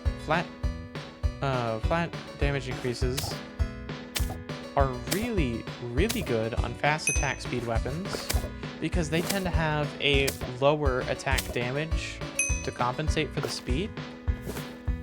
I did not know that Warrior had fast attack speed options. I thought Warrior was like normal attack speed and slow. I didn't know that fast was an option. Huh. Then this Skewer of Power is a lot better than I thought. I mean, I didn't roll too well on the Strong Flesh, but even so, I still rolled well enough.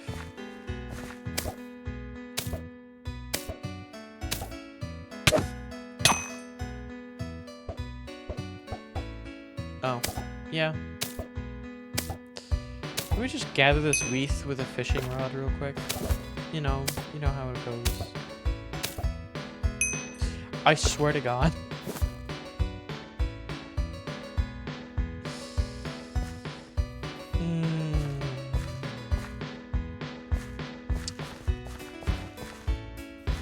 I'm gonna scream.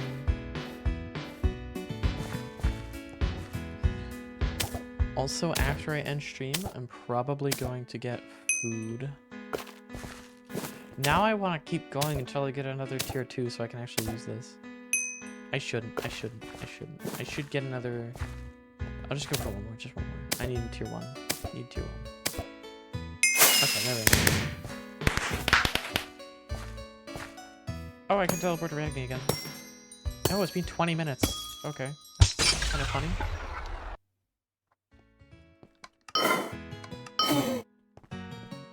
I'm gonna keep taking this entrance because I've been very lucky with finding Bob coming this way. To clarify, finding Bob is really good because Bob's tiers are like a staple of crafting runs. Of craftsmen, especially in the early game. Right, I'm making potions, so I'm gonna go over to the alchemy stand. I don't have any ingredients that I'm going to use because, unlike with normal professions, potions are actually incredibly useful even if you don't use ingredients. In fact, they're better off if you don't use ingredients for some of them because they're guaranteed to be exactly that. Health potions.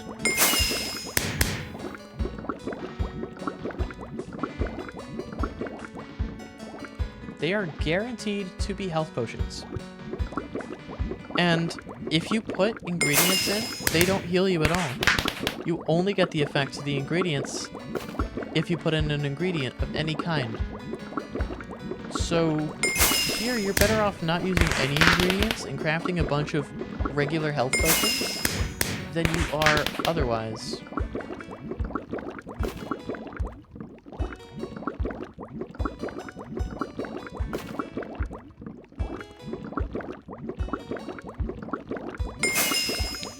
Now, of course, using ingredients is better for leveling, but there aren't many ingredients that you can use in alchemism that aren't a pain in the arse to source. Yeah, this will be the last craft of this variety.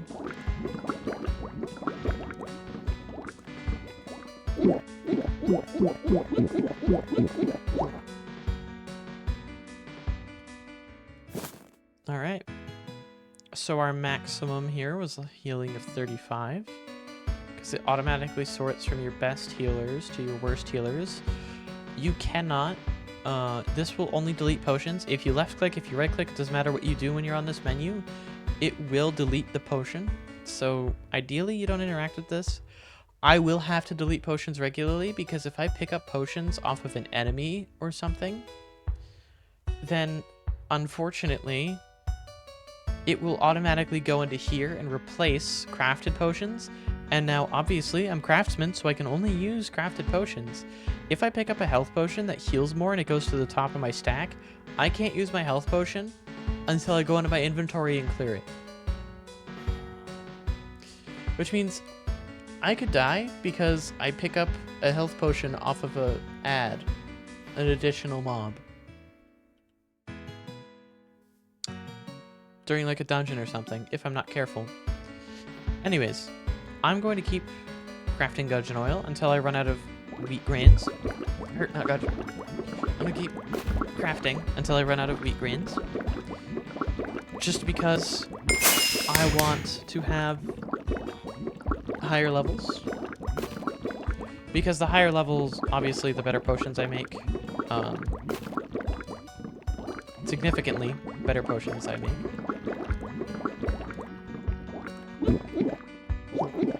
And one thing I do like is it automatically gets rid of your worst potions and replaces them with the best potions as you're adding potions. So like I got the 52 healing, the 46, the 45, the 43, and then I have all my like 30s. It got rid of the 20s and some of the even lower 30s and the 32s because I think there was a 31 or a 30 and another 31 in there before. So it even targets the highest value to basically max out the health value in here, which is great. But anyways, these are really important, obviously, because they're healing potions for crafted runs, but primarily because we're in hardcore, and if we die, we die. We don't want to risk that, and health potions help not die. Especially during emergencies, or just for sustain if we don't have high health regen, which for the early game, especially, we will not have very good health regen. And health regen becomes important even in the later game because of something important. Not this. Because of tougher skin. For every 1% or 1 raw health regen you have from items, gain plus 10 max health. Granted, upwards to a max of 100. However, later down the line, this does get upgraded, I'm pretty sure. I don't remember where or how far down.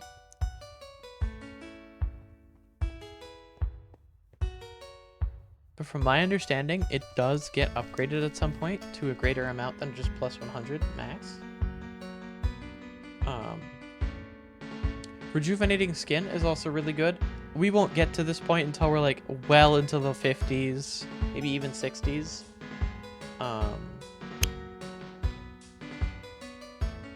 But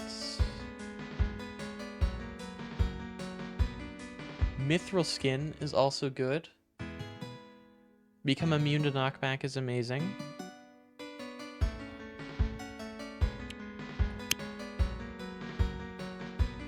Keeps you alive with 30% of your health remaining after receiving a fatal blow with a 10-minute cooldown. This will be the actual saving grace in the end game. This will probably save the run on many occasions. I would not be surprised.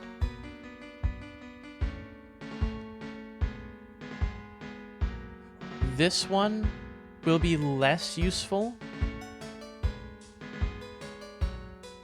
Like, Martyr will be less useful because obviously I'm playing solo. Like, I can't play with people on purpose. I can only play with matchmaked, like with matchmaking, that kind of thing, if applicable in any given activity, which it usually isn't, or with randoms. So Martyr won't be that useful because this doesn't make me immortal, to my understanding.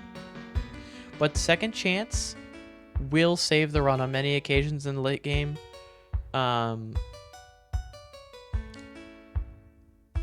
This Brink of Madness will pair very well with Second Chance because it means the end of my health pool, like when I'm about to die, will be when I am the most resistant to things. And I think this resistance buff will stack with the plus 20% resistance I can get from War Scream, which I think might be upgraded. So I can get insanely high resistance values at lower health, and at least initially I can tank and ideally have my health low health for tanking, and not risk dying at least once every 10 minutes because of Second Chance, which also brings me back to 30% health, which brings me really close to proccing that buff of 5% given. So I'll be able to take one hit and then I'll basically be at that resistance buff again, which will still help cover a retreat, that kind of thing, if I'm running away after proccing Second Chance. But yeah, no, Innocent, they've changed a lot. They're at like 2.5, I think, right now. They changed Paladin to be a lot more like D&D style Paladin, which I like.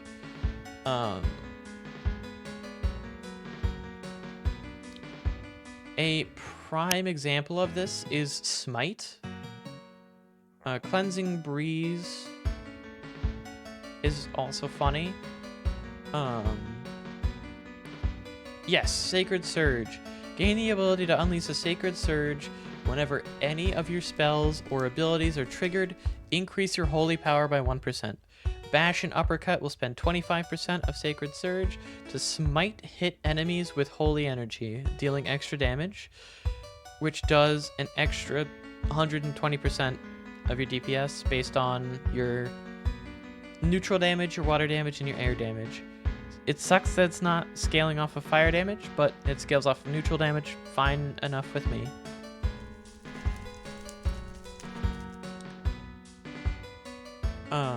And just a lot of this now scales more like an actual Paladin would. Like, especially Mantle of the Bovinists, creating a holy shield around me that reduces all incoming damage by 70% for 3 hits. This only has a 25-second cooldown. Imagine this pairing with Brink of Madness. I'm just saying. low health has a higher effective health than being at max health. I don't know why they did this, Salted. You might want to reconsider making this just like when you're above 25% health, you have this extra resistance.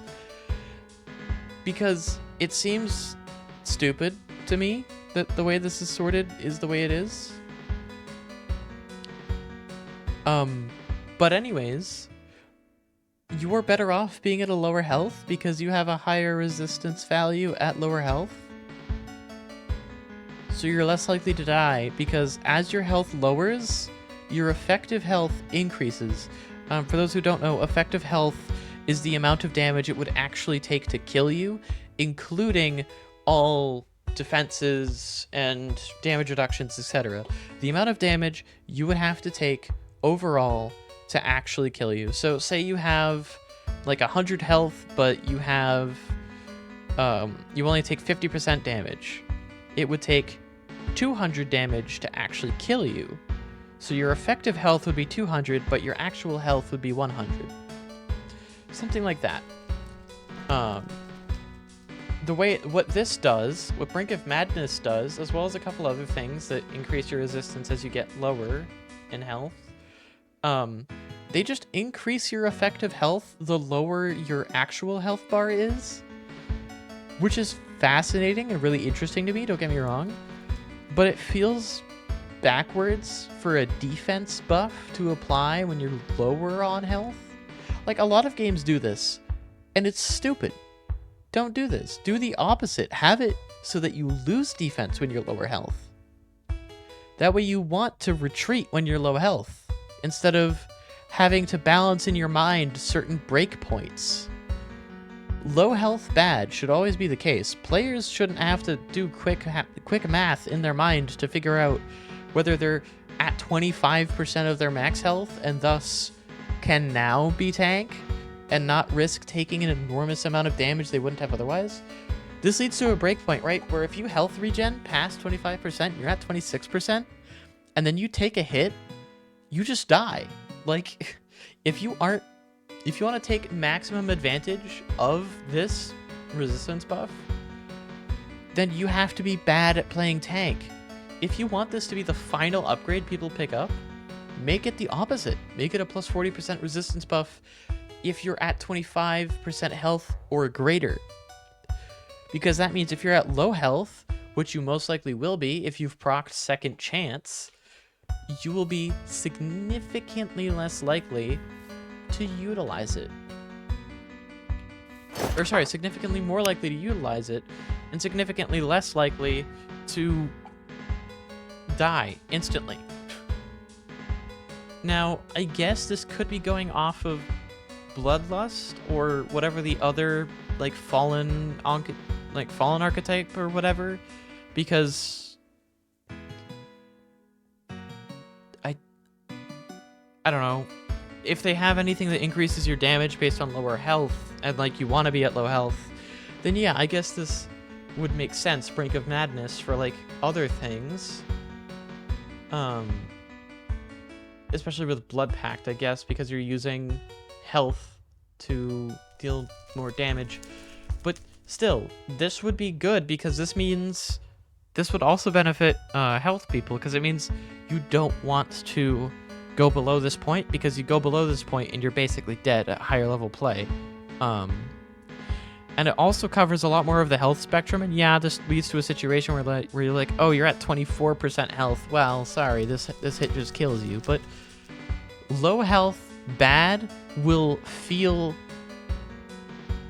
better for players than low health good, because it'll be a lot easier to manage low health being bad, because low health is bad. You don't want to be at low health ever. So if you want this to be like a genuine buff, make this the opposite.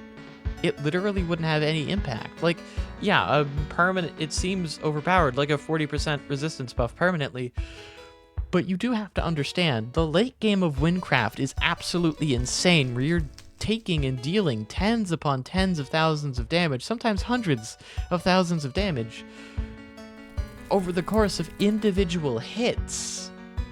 Over the course of entire fights, you might take millions of damage.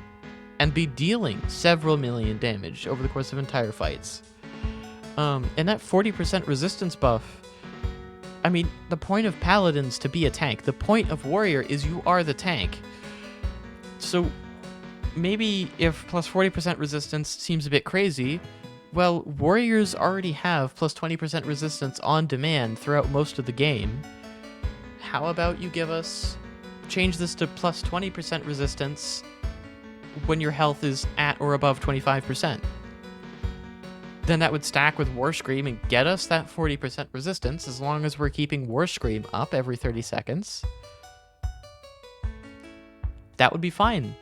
And that would be significantly better than this. Because why would you need this when you have Second Chance? Like, yeah, Second Chance only procs every 10 minutes. This is constant as long as you're below the health pool, but which is going to save you more often? Maybe not dying because of this, like maybe being on 1 health or something, like 1% of your health or something, like, or dying but then not dying and being revived at 30% health. Like, Second Chance makes Brink of Madness irrelevant in a lot of ways. Like, that extra 40% won't save you from one-taps. If you're at 26% health and you take something that deals like a quarter of your health and damage, you're just at 1%, and at that point you didn't benefit from this. So because this doesn't proc, you just die because of that extra 1% of health. You take more damage than you should have and die. And that doesn't feel good for players. This feels irrelevant. You will never notice when this helps you unless some freak accident occurs. But anyways, this is incredibly dumb. Why is this the final upgrade? This should not be the final upgrade. Anyway, Brink of Madness should be plus 20% if your health is at 25% or greater. It should be greater. And furthermore, that means that people who are doing the sacrificing health for blah blah blah blah blah, for increased damage or mana gain, they'll have to be careful, because if they go below this threshold, then suddenly they lose a fair amount of their resilience. And that will feel better than trying to rely on this and then not being able to. Because you will know when it impacts you if it's greater than 25% health. Even if it's only a plus 20% buff above 25% health, you'll notice that actively. You'll be taking less damage. But if you're going to be at a quarter of your health or less, taking 2/5 less damage isn't going to be life or death. Not at that level where anything that hits you is either tickling you or a half your health bar. Like, I see no reason for this to exist aside from bragging rights, I guess. But anyways, it's possible that you're not even supposed, like, it's possible Brink of Madness is only meant to pair with Bloodlust. I would not be surprised if that were the case. I would not be surprised if that were the case at all. But anyways, sorry to end off the stream that way, but that is how we're gonna have to end stream. Have a good day, night, or evening, depending on whichever time you're watching this at. And yeah, catch you guys later.